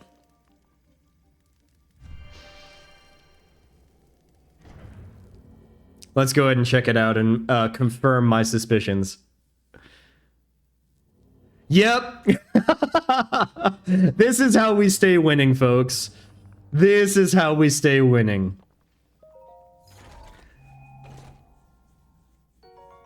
You literally don't even need to engage in combat. You don't need to solve puzzles. You just need to be able to fly in from a high enough vantage point. The game plays itself, honestly. Extremely important question. You are stranded on an island where you must battle to survive. There are two weapons left for you to choose from. A pair of daggers and a massive hammer. Which do you pick? What do I know about this island? Like, do I know what type of wildlife there is on this island for me to survive? Do I know about the vegetation? Like, are there giant predators like wild cats or like bears or anything? Or am I mostly just dealing with like crabs and small critters? Either way, I do think that I'm going to go with a pair of daggers because the pair of daggers can be used as knives, and knives are tools that are effective for a wide variety of different things. Food is provided, the only enemies are Dark Souls-esque. Oh! Oh, God. Well, okay, if they're Dark Souls-esque, then I think I'm going to have to go with the hammer. If that's the way that I have to survive, then, like, I'm going with the hammer because the hammer is going to do the most amount of damage. If I'm, if I'm able to use the daggers in order to, like, cut open crabs and whatnot to get the meat, or if I'm able to, like, carve spears with the daggers because they're basically knives, then I would want to go with the daggers. But if I have to fight off Dark Souls bosses, then I'm going with a hammer. Massive hammer would just strain muscles too much and require rest time. Yes, but consider hammer go bonk. I'm just gonna put that out there. Hammer go bonk, hammer funny, hammer go bonk. This is how I play every Monster Hunter game. Give me a hammer and I'm just going to be super happy. Yeah. If I have to literally fight Dark Souls enemies, then it's a hammer. But if I'm able to, like, just do my own thing and survive with what I'm able to find, then I'm going to go with daggers. Oh, no, I need rupees before I do anything. So what I need is I need to head down. I need to sell some stuff.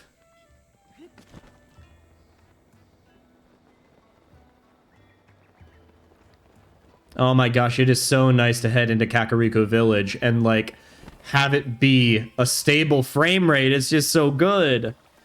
Why do you ask this question, by the way? That's what I'm curious about.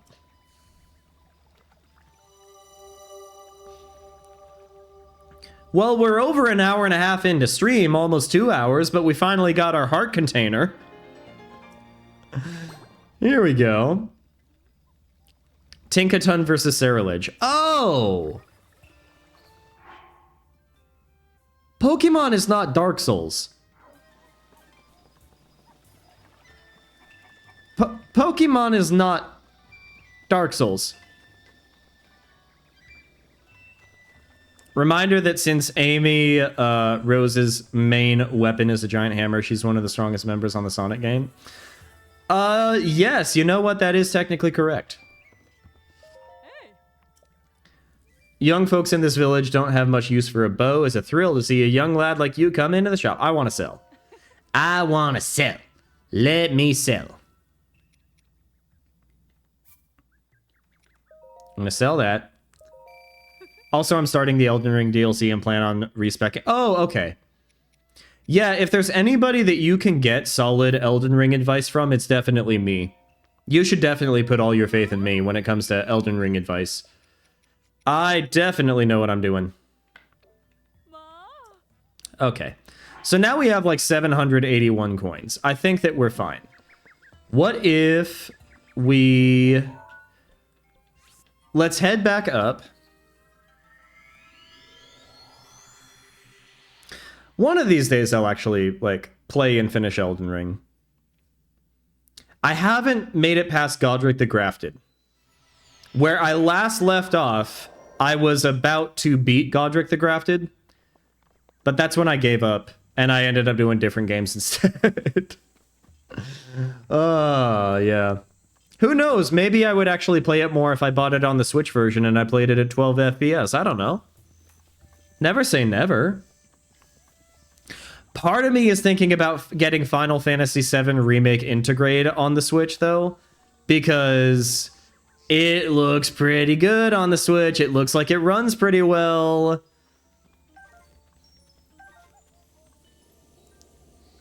Come on, I need the fairies. I need the fairies. I need the fairies. Come down here. Yeah! Come on, come on. Yeah! Get the fairies. Yeah! It's like the meme of the guy giving up on mining diamonds, except for if he kept mining it, it would still be more dirt. Exactly! That's my... It's sad that that's been my experience with Elden Ring, but, like... It didn't get its hooks fully in me in the way that I wanted it to. Okay, we need... All that we need is fireproof lizards? Are you kidding me? This whole time I could have been collecting fireproof lizards? This whole time? Okay, fine. Fine. We'll get some fireproof stinking lizards, all right? We'll go here. Because I know that there's some fireproof lizards outside that. ZA does look good. I understand the skepticism. But it does look pretty good. Like I said, I don't know if I'm going to be playing it immediately upon release. We will see. Part of me wants to just finish some of the series that we have been doing, you know? It's just that there's so many games to play. What if you had games, unlimited games, but no games? That's literally what we are facing right now. And like, it's difficult to complain about that. And we are freed from the uniforms. Yes. That alone is pretty huge. Okay. Let's see if we can find any lizards. Any lizards? We got some darners. We just need to find some... Oh, no! Okay, there was one. Very sad. Oh, there is a lizard coming up here. Okay, there's a couple of lizards. Hold up. Oh, they're just basking in the sun. Okay. Well, there's one snack for a guy like me. Any lizards over here? I'm not seeing them.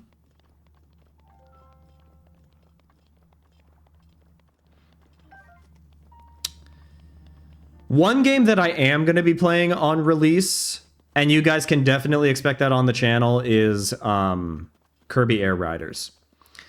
But here is what I've been kind of thinking to myself lately, right? I want to make sure that we have some good series going. I don't want to like overextend myself with the amount of series that we have active. Oh god, yeah, I missed that guy. That's a bummer. But here's what I'm thinking. We still have not finished our minimum hearts run of Tears of the Kingdom, but we should be able to get that done before the end of the calendar year. What I want to do is I want to probably play that game in December. I need a little bit of time to do some off-stream grinding for that, and I know that that sounds bad, but I promise that you guys do not want to watch a stream where I just sit around and wait for the dragons to show up so that way I can get the best armor. So I'm going to do that on my own time because I know that that's not going to be good content. And then we will probably finish that game at around like early December or so. That's what I'm thinking. We'll probably keep playing Breath of the Wild, and this is what I was worried about. This is what I was worried about.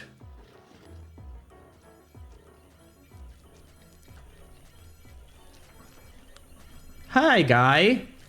I'm gonna tickle your toes. He didn't want me to tickle his toes. Okay. Let's go ahead and sneak around here. We'll avoid that guy for a bit. Because I still need to get some more lizards. I want facial hair options to be added to Pokemon. I want to translate the fact that I'm a grown man playing a children's game. That would be pretty fun. How lame is it that you are not able to play as like an old man in Pokemon games?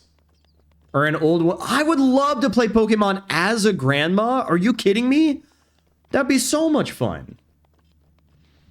I honestly don't think I'm gonna get Air Riders until I can get it on sale. It looks fun, but there are other games, Prime 4, Age of Imprisonment, that I'm looking forward to more. Yeah, and like, definitely go for that. Go for the games that you are more interested in. I love the prospect of Kirby Air Riders, so I'm definitely going to be picking it up day one. But I'm not super excited about Age of Imprisonment, you know? And so, to each their own. Get exploded. Get exploded and turned into wings.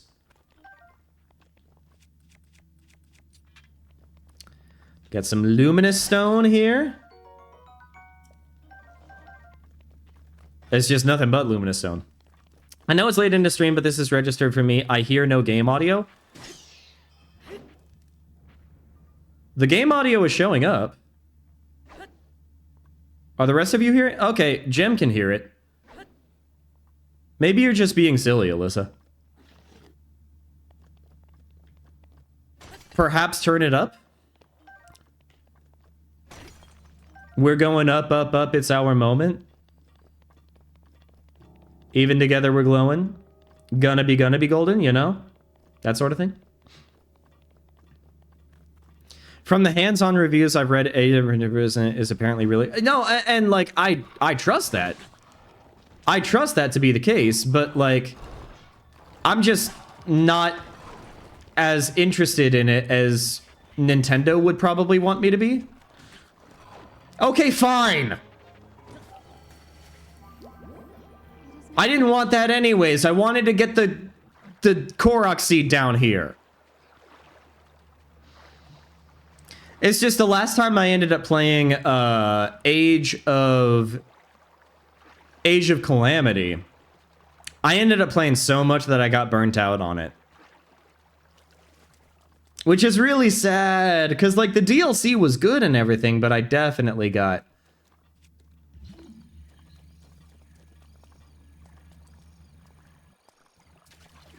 Okay, what we do is we stand on this rock. We grab this. We move it over here with the power of magnets. And then we stick it where it belongs with the power of friendship. Age of Calamity was my first Nintendo game. I 100% it. Really? I remember 100%ing it too. And I put in like 70 hours to 100% the game. I was dedicated. That guy's such a loser. I don't like that guy. He's mean. He's rude. Let's actually go to Goron City. We're going to have to put on our fireproof gear, which is going to make us less sneaky, which is going to make it more difficult to catch lizards. Do you see my predicament?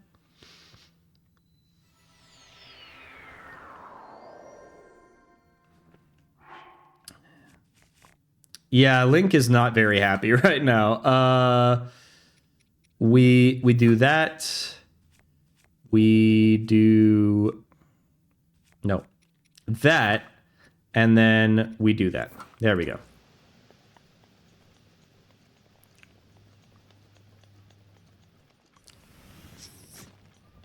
I feel like I maybe should have thrown in a bomb.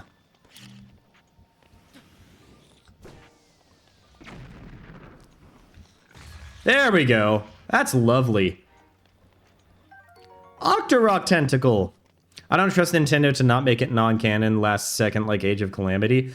This is what I fear.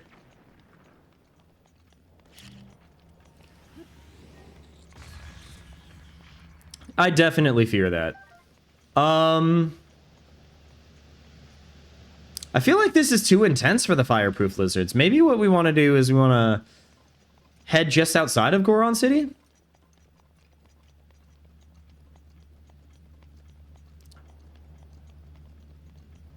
Yeah, what if...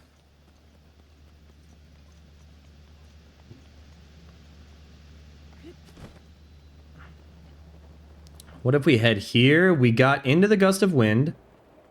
Okay, that did nothing. That sadly did nothing. Okay.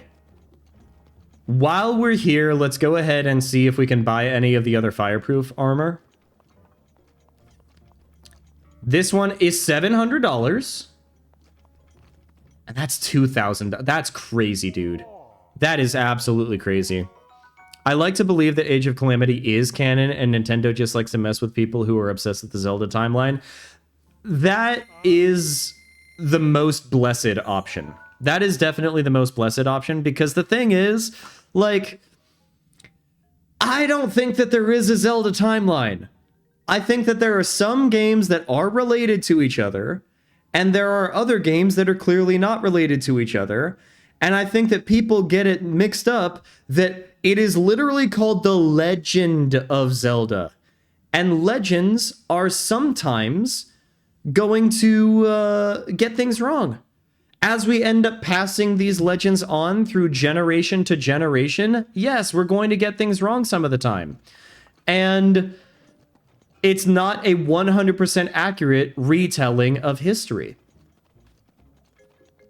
I feel like when you play Legend of Zelda games, you play a glorified and narrativized version of an actual legend. Which is why you see a lot of recurring themes. It's why you see a lot of recurring characters. But each time it's a little bit different. Same, but different.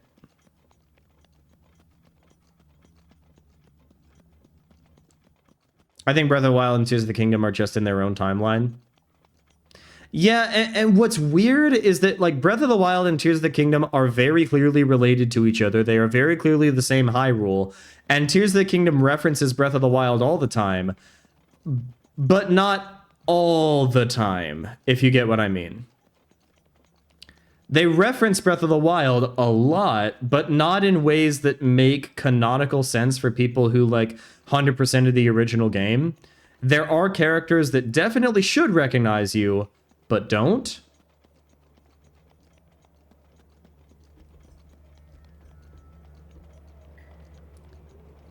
We're gonna do that.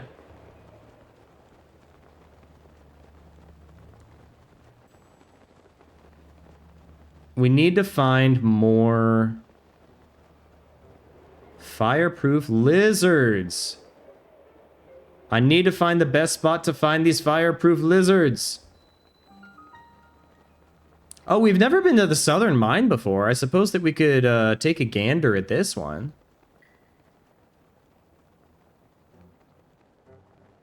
Oh, there's a cave all the way in there, man. I want it. Tears of the Kingdom wants to be different from Breath of the Wild almost to a fault. Yeah, I mean, like, the people who ended up making Tears of the Kingdom, I do not envy their position because, oh my gosh, would it be just incredibly difficult to try to follow up Breath of the Wild in a way that is going to leave everybody satisfied? Like, you want to be different in order to justify actually getting the new game, but you want to be similar enough that it actually passes off as a sequel. And it's really difficult to follow up one of the greatest games that has ever been made. I honestly usually grind them from here. Okay, the lizards? That's what you're saying? Oh, there is a lizard. There's a lizard right there. I see the lizard. Hello, lizard. Hi! There's another lizard.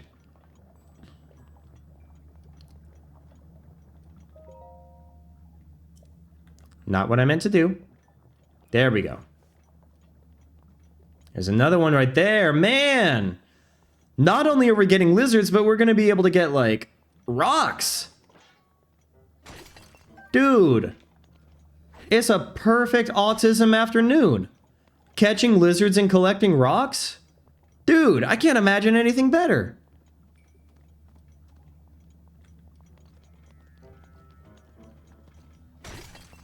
Let's go, dude. Oh, there's like 2 lizards right there. Okay. We gotta sneak up on them. Honestly, I have no idea what the next 3D Zelda will look like, even if I didn't like Tears of the Kingdom. How do you follow it up? It's tricky, man. It's tricky, and I don't know what to do. I would not mind if we end up getting another, like, Toon Link. Like a continuation of, like, the Wind Waker aesthetic. I think that that could be cool. I do really also like the aesthetic of Skyward Sword. Don't tell me that. Don't tell me that. You're not supposed to tell me that, because now I'm going to go to the GameStop website and then I'm going to not pre-order, I'm going to look at the price for Metaphor ReFantazio. I wanted to save money, Twilight. Why are you making me do this? This is not cool. Now I'm literally signing into the GameStop website right now. Dude, I played the demo. It's so good. I know, man. Okay. Metaphor ReFantazio. Let's go ahead. Yes. Okay, pre-owned. Oh, wait. Pre-owned, I can get it for 36.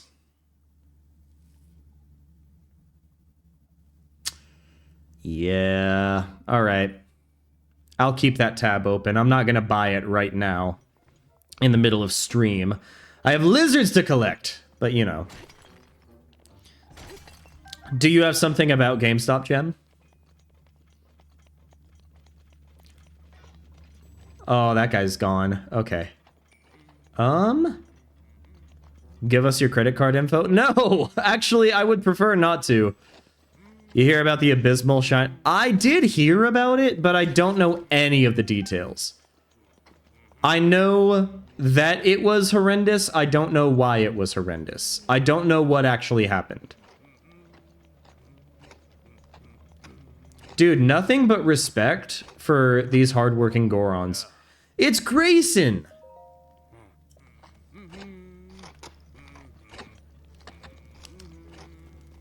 What the heck is this guy doing here?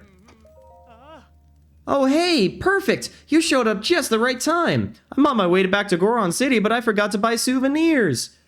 Way too few codes to hand out. Most people couldn't get the codes. Oh. Oh. Well, that's very unfortunate. Why didn't they just do a digital distribution? GameStop probably paid Game Freak money in order to have an exclusive distribution, but then did not have enough slips to actually hand out to people. Well, I mean, scalpers. Yeah, scalpers definitely an issue. The thing is, like, I feel like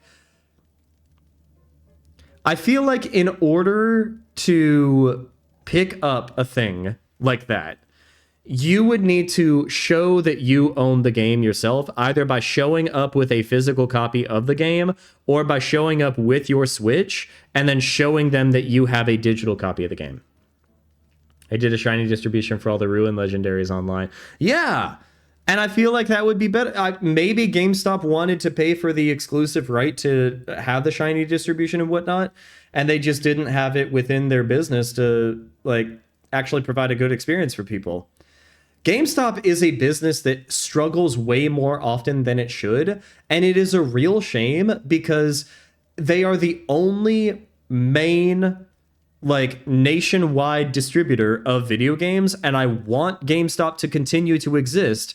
It's just that GameStop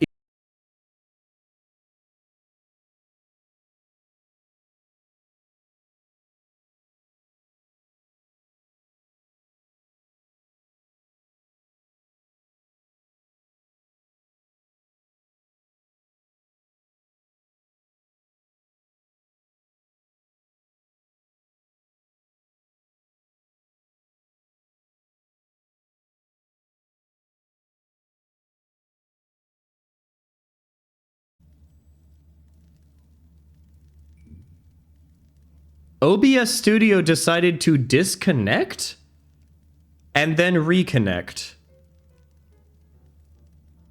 Stream crashed for me for a minute there. Okay. No, hopefully all the VODs are going to be properly lined up and whatnot.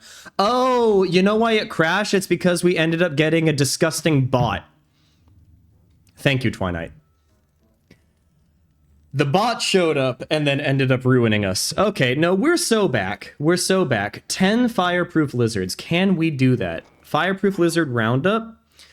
Here's what I'm going to do. I'm going to look up what the reward is for fireproof lizard roundup. Because if he ends up giving us his helmet, then we're just going to go ahead and do this. Can't, let's see. Wait a minute. Once you gather 10, deliver them to Kima to receive your reward, Firebreaker armor. Oh. Oh.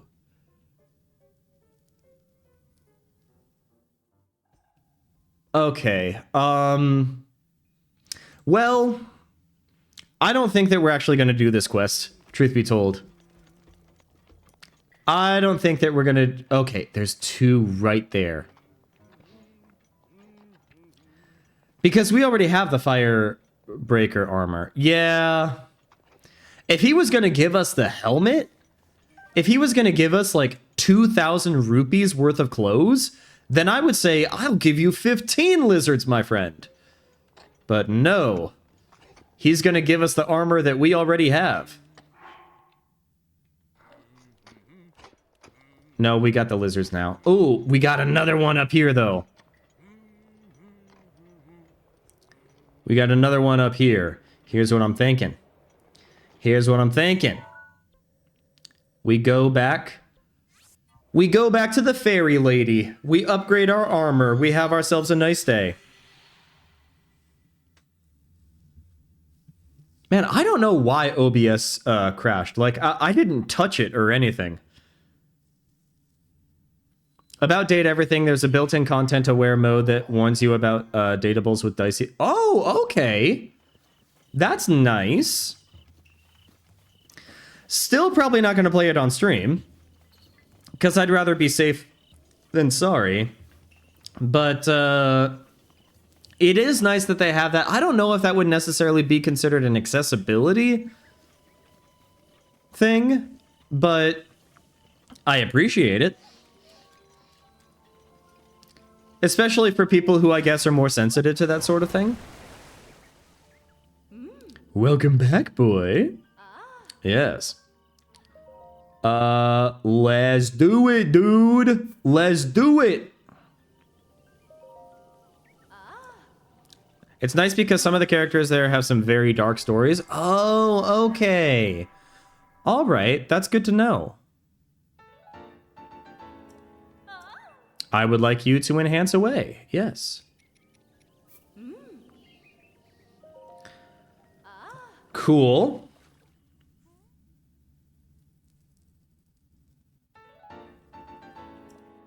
This is now like some of our better armor. Yeah. But only if you wear the whole set. Yeah, I know, I know. Oh my gosh, we can upgrade them again. Okay. What do you mean you don't know the necessary material? Oh, I need to unlock new fairy fountains, huh? Oh no, I need to unlock new fairy fountains in order to upgrade them all the way. I didn't realize that we only did one other fairy fountain. Oh, jeez. I mean, we might as well see what you got. The Zalphos horn and Climber's bandana. Let's go ahead and do it. We might as well.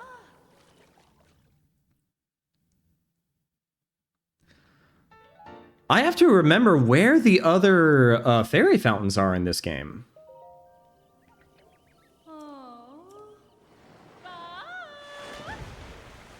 Because we got the one that's right there. We got the one that is... We got the one that is by Terrytown. Oh my gosh, where is Terrytown? Okay, we got the one that's like right here. All right, so let's go ahead. We're gonna... Fairy fountains. What should fairy fountains be? Fairy fountains are gonna be shields. That way. That way we can keep track of them. I fully skipped your story and insta-picked the hate ending for her. Oh my god. Okay. Wow. People are getting really into the date everything lore. Holy cow. Okay, so there's two right there. I know that there's probably one right here, and I feel like there's another one right here. Okay. But hey, here's what we can do. There's Gut Check Rock. Where's the... I think the fastest is going to be, like... teleporting to Goron City and then making our way northeast. Just walked for 100 minutes. I'm at over 10,000 steps and it's noon. Oh my god. Spend the rest of the day lounging on your couch. You've earned it. 10,000 steps before noon. That's crazy. Okay. Uh-oh.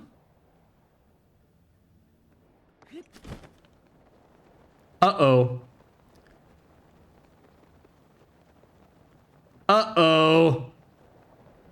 No, we made it. Okay. We kissed the lava, but that's okay. You're saving hate for the characters you really don't like. Oh my gosh.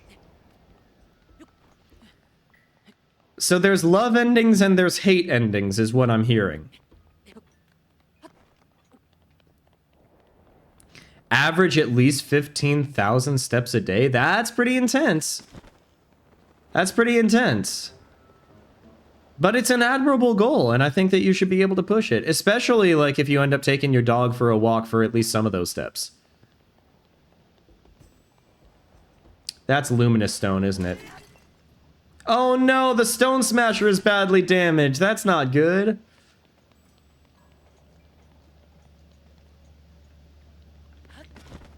Uh-oh, uh-oh, uh-oh, uh-oh. That's, love, friends, or hate. Oh, okay, there's three options. Okay. Good to know. Ooh, here's what we can do. Because I just realized Rivali can give us uppies.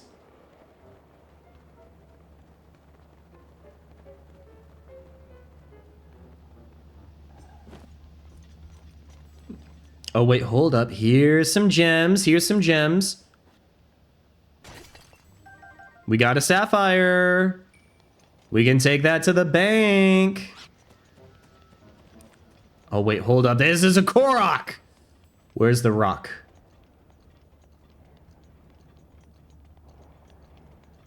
I don't see the rock there. We're trying to be healthier. Goal is to reach 15,000 steps and read 30 pages a day. If we are consistent and achieve our end goals, we are rewarding ourselves with a nice dinner and a new workout set. Oh, that's cool. Nice. That's awesome. I really want to set goals like that, but I am working on my capstone right now, and I have no time. It's rough out here, man. It's rough out here. We're gonna go ahead and... Oh! And this is why we have the paraglider. Yay, friends! Fresh new salad ingredient.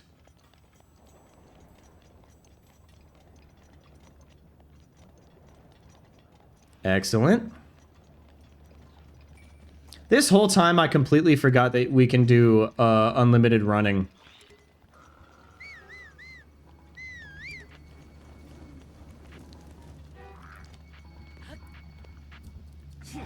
Okay. Oh, wait.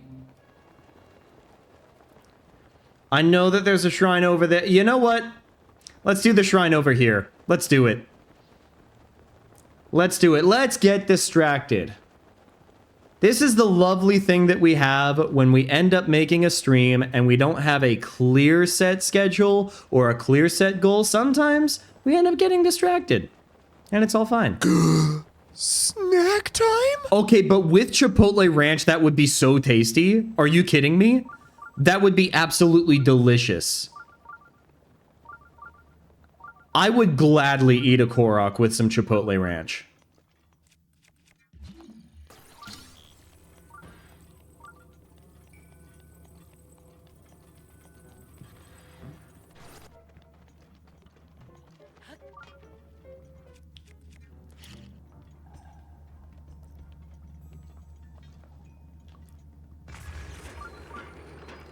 Awesome.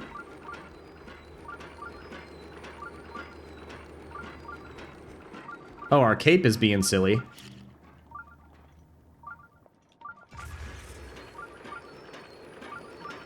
And just like that, dude, we got ourselves another shrine.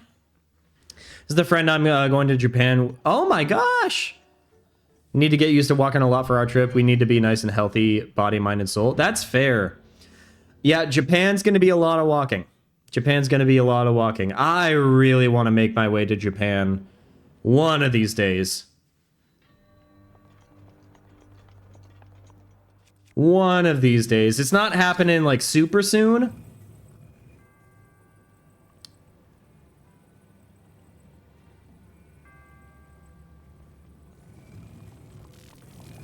I forgot that we could walk while using the ability. Okay. Okay.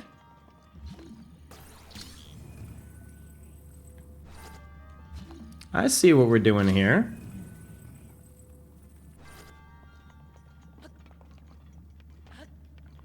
Uh-oh. We became a chicken nugget. We became a chicken nugget. Sometimes these things happen.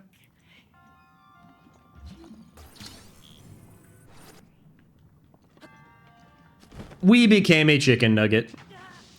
I love speedruns of this shrine in particular. Wait a minute. There is something that we could do. Okay, see.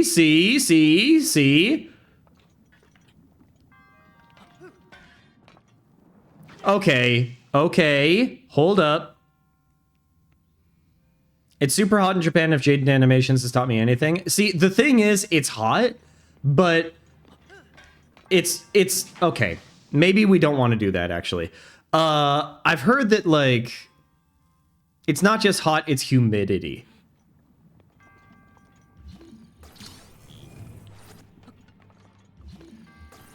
We're going to be incredibly cautious here. What? No! I promise that I am better at video games than PDS, okay? PDS gaming is...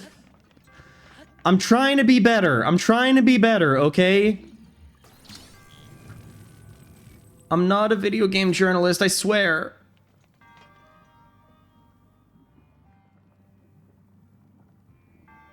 That didn't play. I am wobbling, and I am going to try to keep my balance, but maybe trigger fire is not working.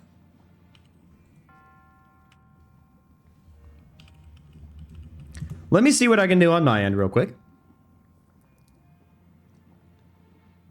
Log in.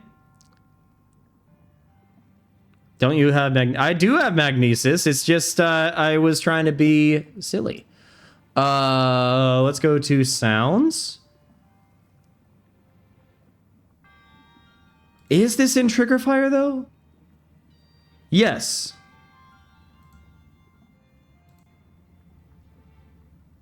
Okay, so the website, okay.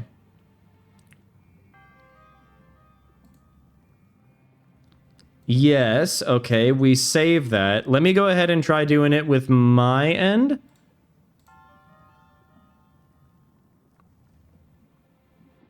Let me see if it's an issue,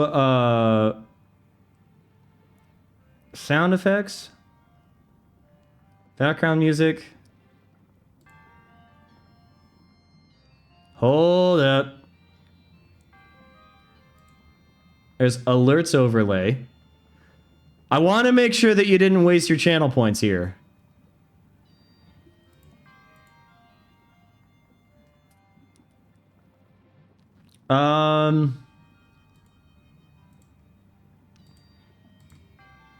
Okay, trigger fire should be active. Let me go ahead and try this once more. You're wobbling. Try to keep your balance. There we go. Okay, maybe I just went in those instances where trigger fire...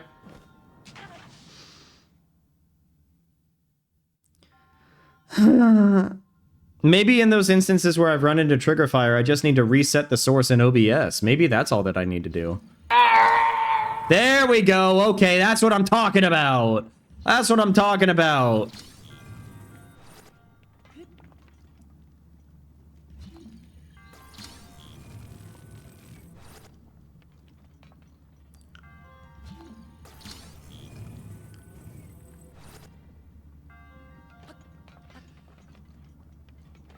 Ha! First try.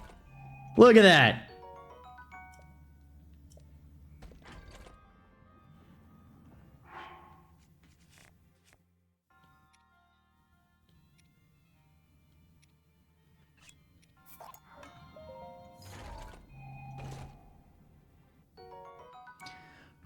Okay, I'm good.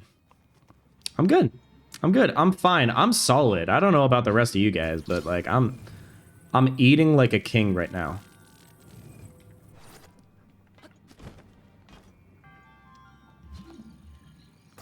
We flip this over here. We flip the script. We get up here.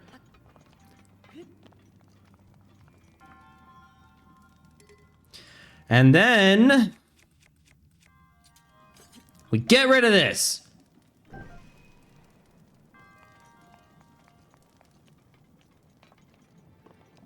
Then we take this and then we light this guy. There we go. Now, I do like the speedruns in this one. It's just, I'm not doing the speedrun right now. We're just, we're being a little silly, and it's okay.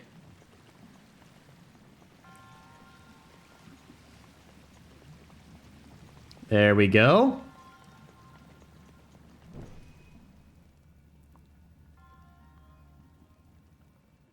All right. Now, does it stay there? Oh my gosh, we don't have arrows. We do not have arrows, folks. This might be an issue.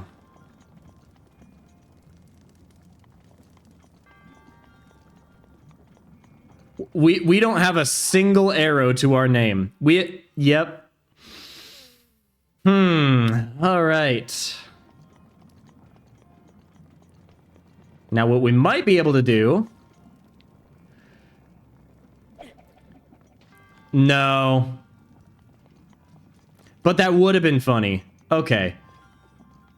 All right. So, here's what we're gonna do. We're gonna get out of here. We're gonna buy some arrows. And then we're gonna come back. Oh, jeez. Oh, jeez. You know what? I need a little bit more coffee.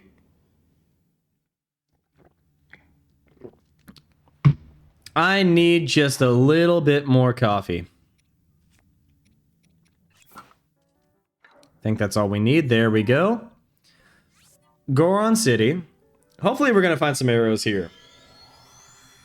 If we don't, then I'm going to be shocked. We could also just buy them off of Beetle, but I feel like this is just going to be easier. We get to support some local businesses. Any day that we could support local businesses is a good day, you know? I have something to say about Date Everything, but it's spoilers for some... Yeah, please try to avoid the spoilers. Roar! This is where we want to go.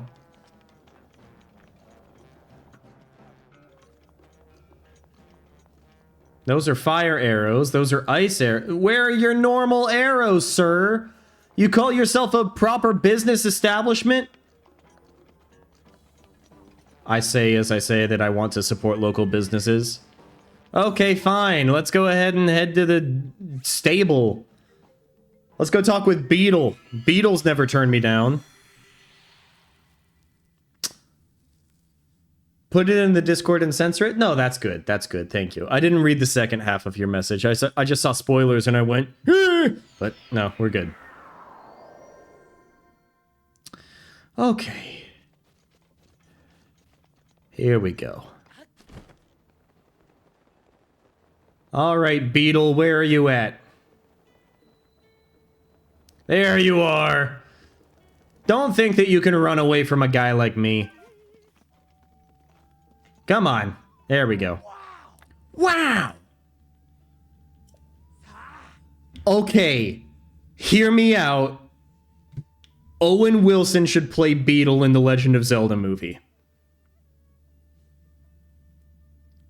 Owen Wilson should wear a bowl cut wig and play Beetle in the Legend of Zelda movie. You know that I'm right. You know that I'm right.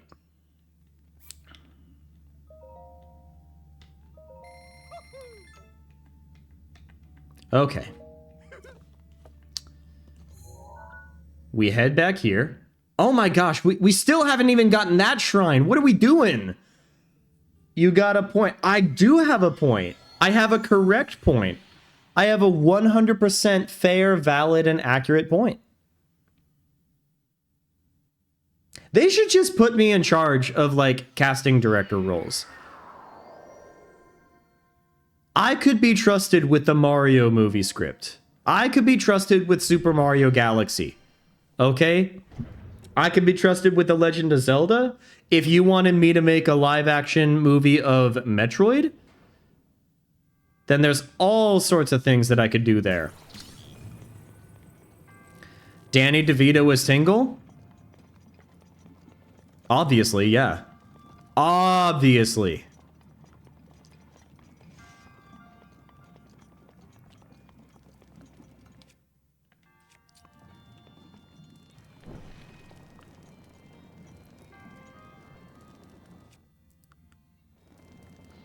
Come on.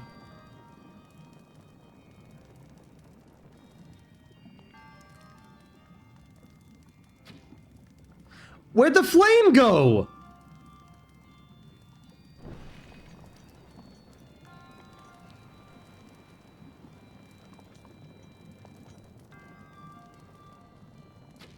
Okay, there we go. Gee whiz.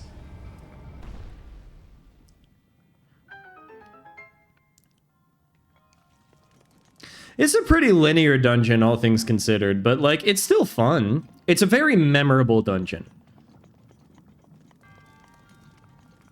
I will say that it is very memorable.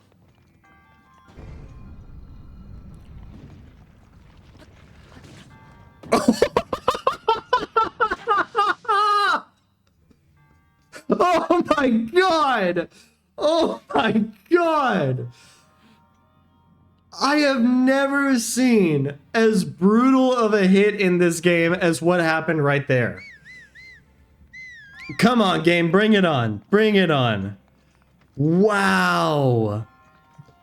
That was awesome. Oh. Hold up. What happened to the torch that I had?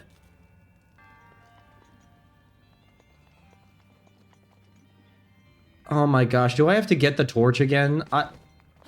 Did I not save the torch in my inventory? Okay, sure, man.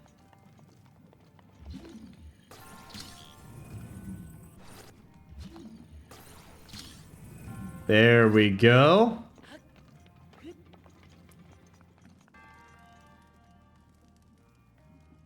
The torch isn't here. Where is the torch? What?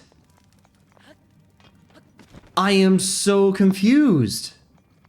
Okay, I guess we take arrows with us. Do we have to go and pick up a torch from a stable? Because I know that there's also...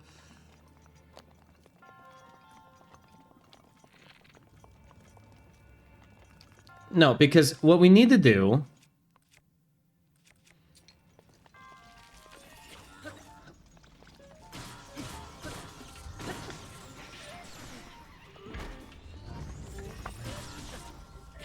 Let's destroy these guys real quick.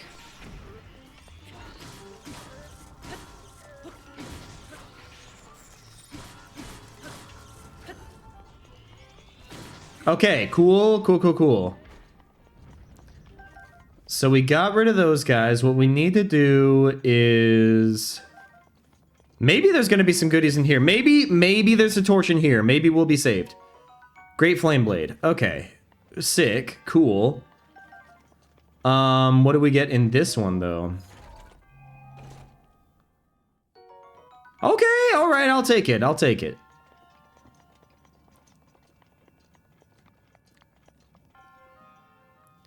I'm just so worried because I know that there's going to be a section up.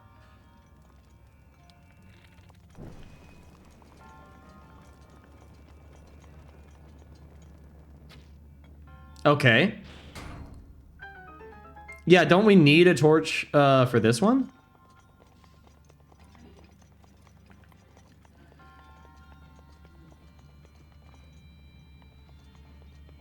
Yeah, this...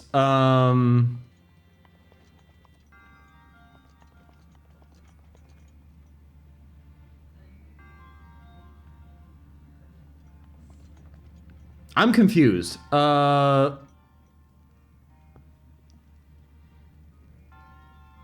Yeah, I think that we're just gonna have to get a torch. We are going about this in the most aggravating and not at all efficient way, but sometimes you just gotta roll with the punches. Okay, we are heading back once again to the stable. Because I know that we're gonna find a torch at the stable. Who would be Impa? See, this is a good question. I've also been thinking about that. I didn't say it out loud. But I do think that Impa could be played by Cate Blanchett. That's what I'm thinking. I think that she's just got the mannerisms of a wise warrior woman. I think that she's got the sauce. Hi, Cass. Oh man, I love that bird. Okay, we got the axe. I'll take the wood. Who would you prefer to play as Impa, though?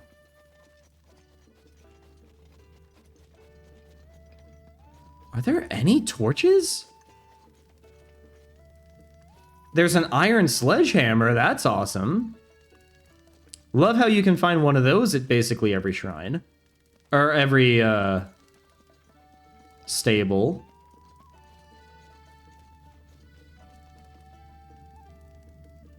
Am I blind?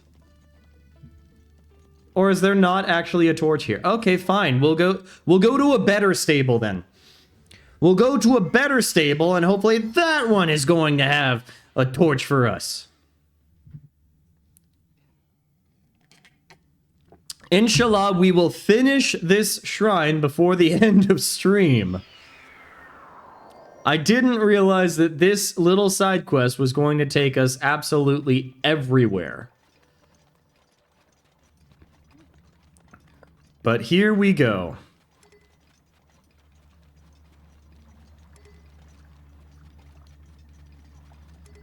Okay, we got a spear.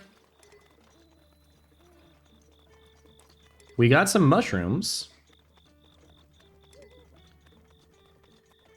We got the axe.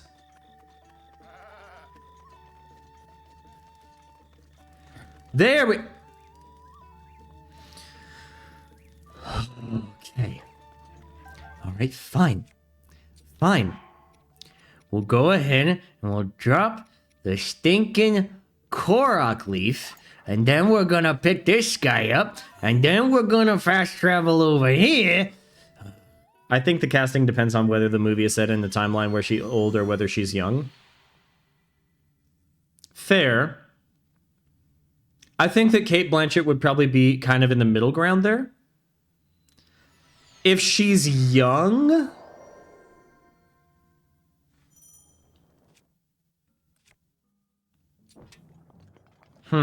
If she's young, then... definitely not Tilly Norwood. I don't know if you heard about her. Or... yeah. No, definitely not that. Wait a minute. Okay, so we know that... oh my gosh, what's her name? Why am I blanking on her name?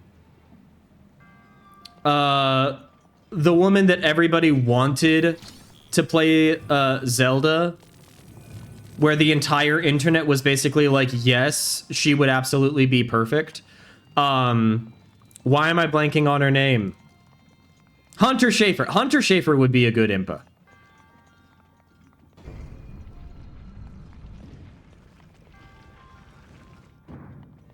I think that if Hunter Schafer is not going to be Zelda, then Hunter Schafer could be a good young Impa. If we're talking old Impa, I don't know, maybe, maybe genuinely Kate Blanchett.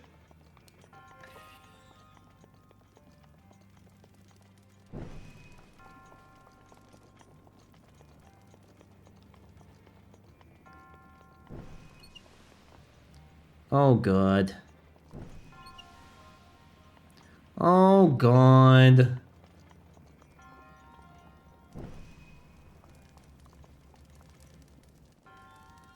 Oh, that's right. And then what we need to do...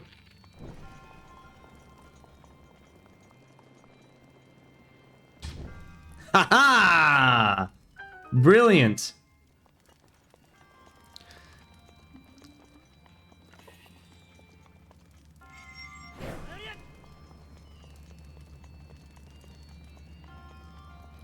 And then we take this, and we have like one arrow left, so if we don't get this shot, then we are cooked, chat. But we got the shot because we're gamers, and none of you should have doubted me for a second.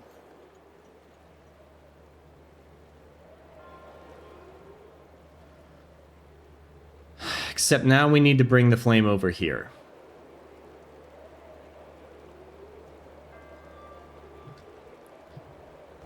I don't know what to say. I know what I have to do, but I don't know if I have the strength to do it. Boomerang time? Boomerang time. What does that mean? What do you mean by this information?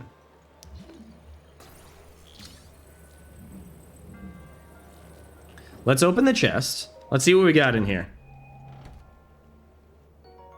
Hey, $100!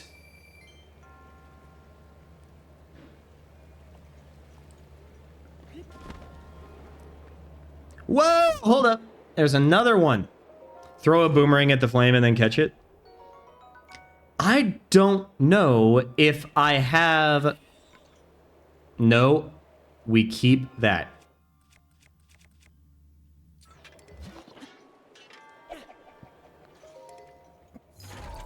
We're gonna take this. A forest dweller's sword. Okay. So if we...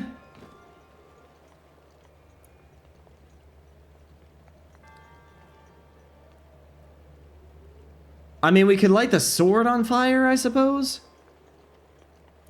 But I'm guessing we want to bring the flame over here. Yes.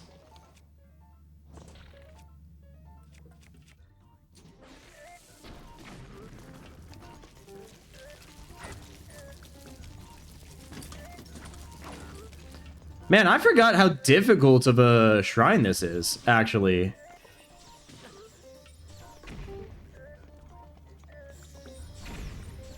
Okay,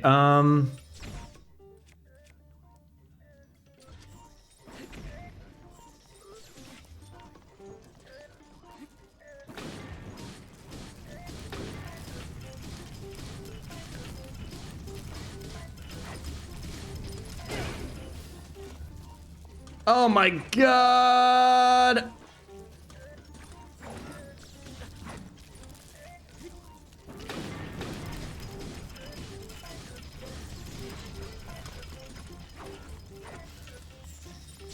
I don't know if we have it within us to actually do this shrine right now, guys, gals, and non-binary pals.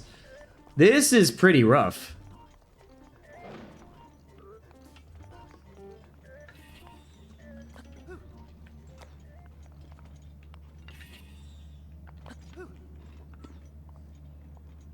Is there any way that we could jump over? I don't think. Yeah, this is tough. This is tough.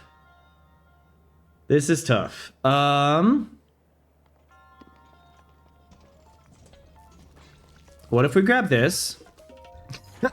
We might genuinely have to come back to this shrine. Unless... wait, hold up.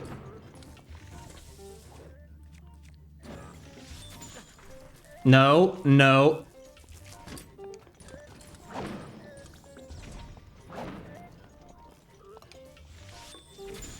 Okay, now check this out. Check this out, actually.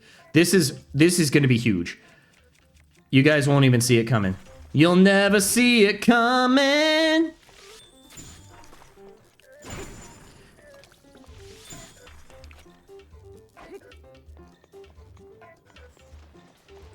Okay, now the rest of you. Come here.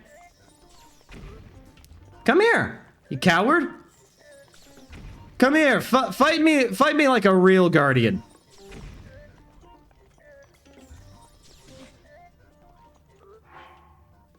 Maybe we eat. maybe we eat.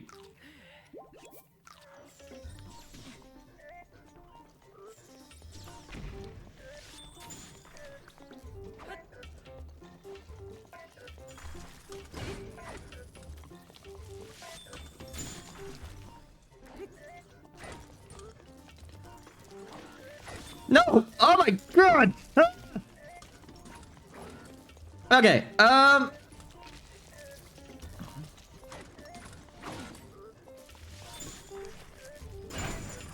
I didn't mean to hit it! No! Why are you aiming towards that one? Link! Oh my god! Why? Oh my lord!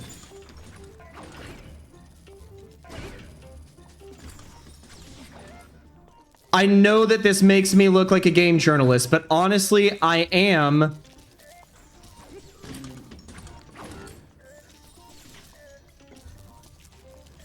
Okay. That guy's down. That guy's down. Oh my god. Oh my god.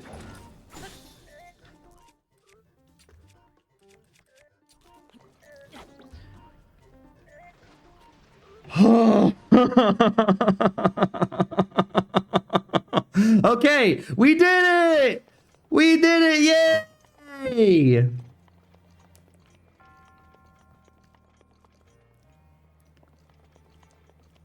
But now, we still haven't solved our major issue. How we get the flame from one side to another. Now,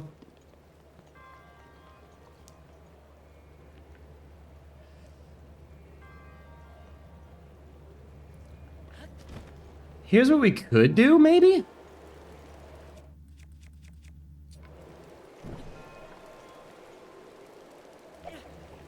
No!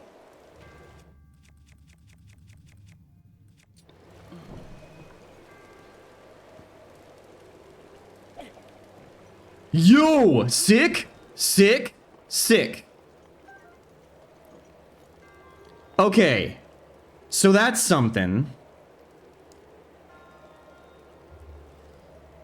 Now...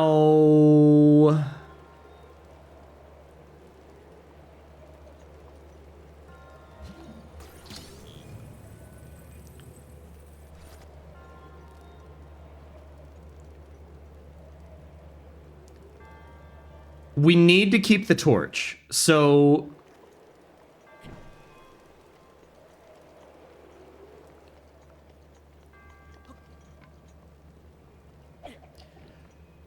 oh my gosh, wait, this... I might be cooking. I might be cooking. I might be cooking. Okay, the sword's down. The sword's down, but that's okay. That's okay. We still have the torch. Yes. We already defeated the Guardians. Oh, okay. All right.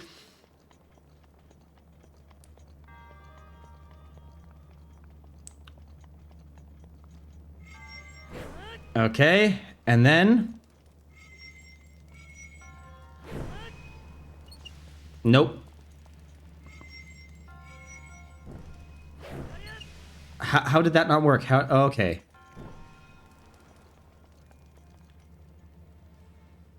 You're supposed to be in the center. Yes.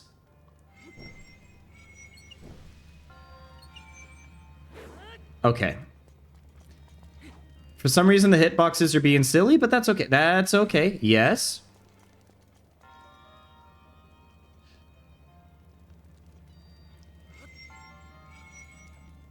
There we go.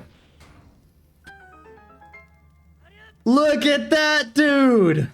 We were able to use our resources wisely, and we only had to leave the shrine like 3 different times. We were able to use our resources wisely. We were able to solve the puzzle. It's an incredibly memorable shrine for a reason. Let's not even talk about how we're out of arrows and how we destroyed some really good weapons. But it's okay. We got that spirit orb, and it feels good, man. It feels good. All right. Well, we got like 13 minutes left of our normal stream schedule. What I'm thinking is I'm thinking we just tackle this shrine and then we're off to the races. Now, how do we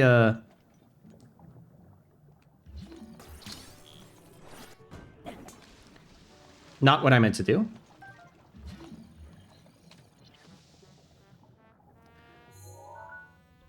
I promise I'm not trying to do this on purpose. I'm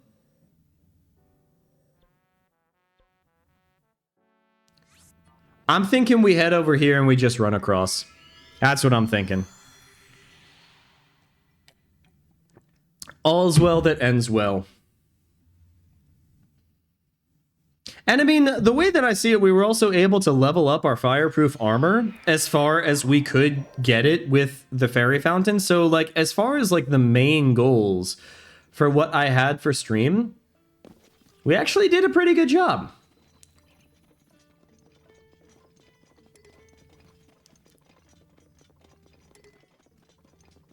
Should we take glue out? I think that maybe we should take glue out, actually.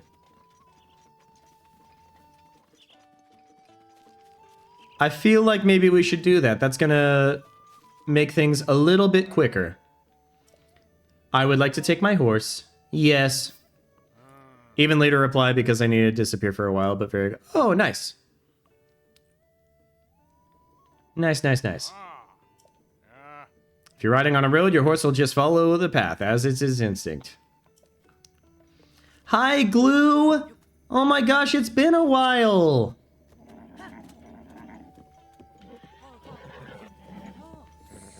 Does Glue even like us?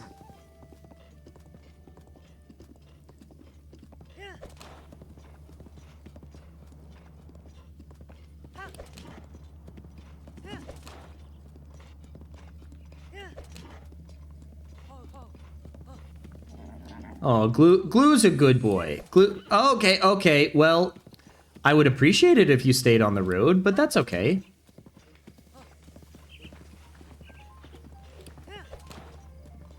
Uh-oh. Uh-oh.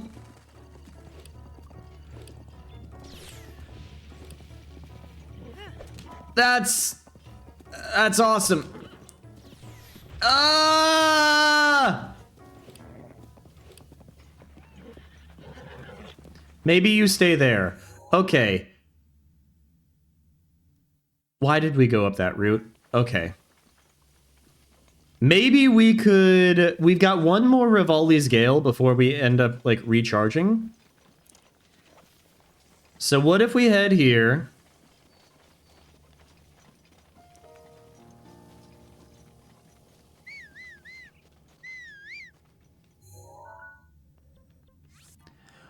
I didn't realize that that was elevated. So what if... No, that's going to be closer.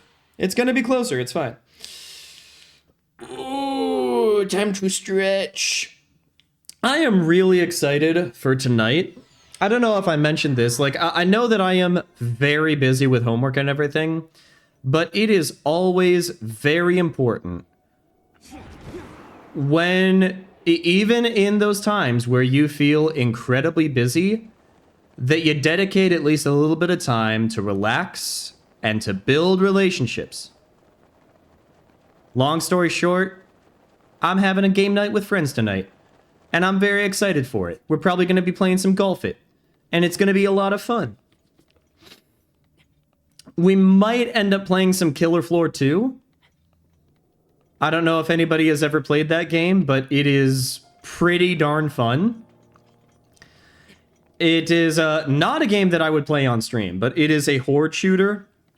And you just survive massive waves of zombie attacks and everything. And it all leads up to a different boss. The exact number of zombies that you're going to have in a horde and the exact type of zombies that you're going to have in a horde are going to vary from run to run. And the boss that you end up having is also going to vary from run to run. So there's a random element to it, and it's a lot of fun. You got to allow for some moments of silliness, exactly.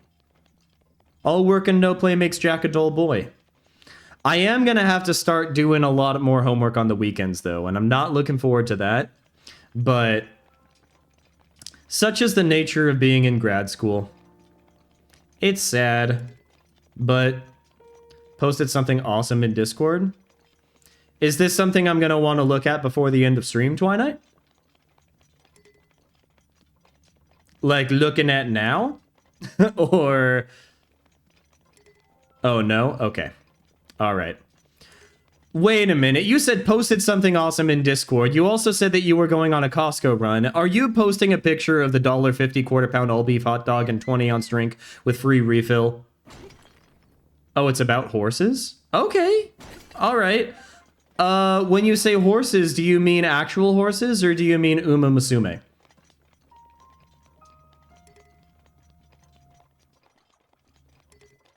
And don't say that I can't clock you, because, like...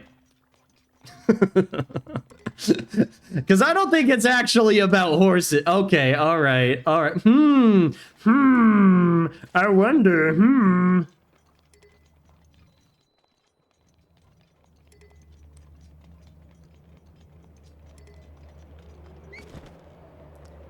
Not bad day to be a hot dog. It is, I mean, every day is a bad day to be a hot dog. Every day is a bad day to be a hot dog, and every day is a good day to be a Twinite. It'll cost you 20 rupees. Let's do this thing. You gotta collect 100 rupees as you climb. A hardcore Goron man should be able to handle that no problem. If you reach the goal before the time runs out, if you don't grab enough rupees, you fail. Don't fail, brother. Got it? It's finally time for Gut Check Challenge. Go!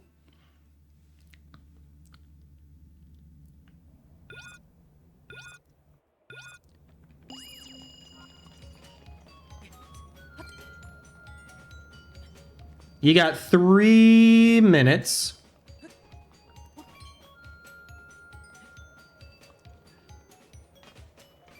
Oh, this is gonna take a while. Okay.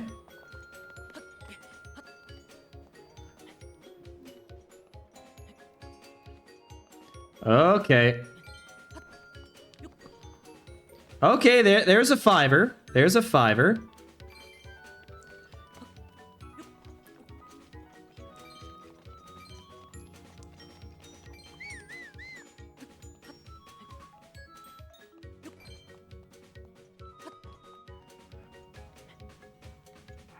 Okay, wait a minute.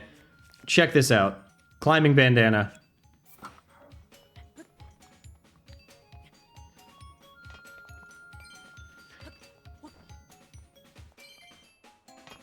Okay, there's a 20. There's a 20 up there.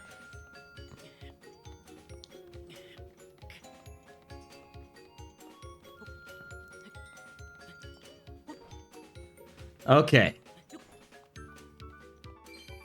Yes, we got the 20. Okay.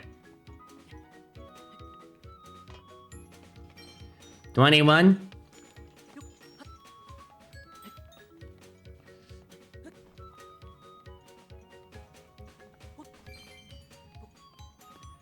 Oh, man. Okay. We got 5. Okay, we're halfway there. We got another 20. Okay.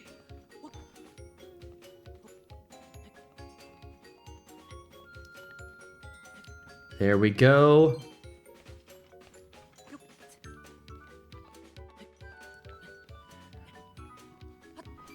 Okay. We are now... Oh, yeah, we got this. We got this. Easy, easy. We might be living on a prayer. We might also be in the opening scene of Mission Impossible 2. The worst Mission Impossible movie. Oh, Lord. I started getting into those movies for the first time when they were on Netflix. Now they're not on Netflix anymore, which is really sad.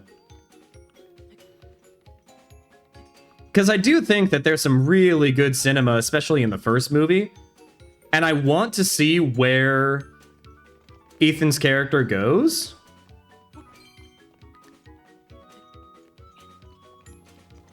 There we go. Goal! That was glorious! Nice going, brother. Now let's see how many rupees you scored. Looks like you got 128 rupees. Unbelievable! You passed our training with the grit of a true Goron, my brother. In fact, you've earned the right to call yourself the 4th Goron Blood Brother. As promised, you are now allowed to stand on this sacred platform of Goron manliness. A real honor, I know. You're officially one of us now. Our true Goron brother. Welcome to the family. Good news, 4th brother. That means you can do the gut check challenge all you want. As a Goron Blood Brother, you're really for the hard stuff. Just let me know when you're pumped enough to try it. Oh, because you're from that genre? I mean, like... I also say, like, we're halfway there as a quote from John Bon Jovi, like, all the time as well. I say, you know, in the wise words of the great American philosopher John Bon Jovi, we're halfway there.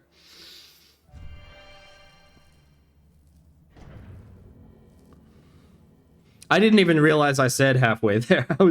I just saw climbing on a cliff and I'm like, oh my gosh. That's just like Mission Impossible 2. I've heard that the recent Mission Impossible movies are pretty good. Great Frostblade? Okay, nice. All right. We got another spirit orb. We are living on a prayer. That's what I say. It's a beautiful feeling. It is a beautiful feeling. Well, I think that we're going to go ahead and start wrapping things up, folks. Let me go ahead and change into some Flamebreaker armor, because I think that the next time we end up doing Breath of the Wild, it's probably going to be one of those Wednesday streams, and we're probably going to tackle the entirety of the Fire Temple. Rivali's Gale is now ready. Thank you, Rivali. I really wanted some uppies, actually. Yeah, let's go ahead and do that. We got the shield. We've got... I might do the smallest bit of off-stream grinding in order to just make sure that we're that much more prepared for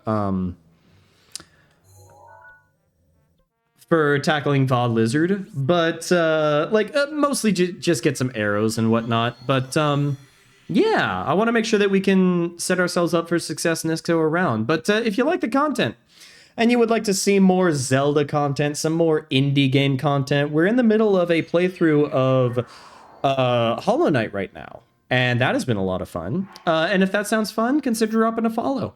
It is not expected, but it is greatly appreciated. And you get to be a part of this amazing, wonderful community that not only meets on the stream, but also meets in the Discord, where we share some awesome pictures about Uma Musume. And we also...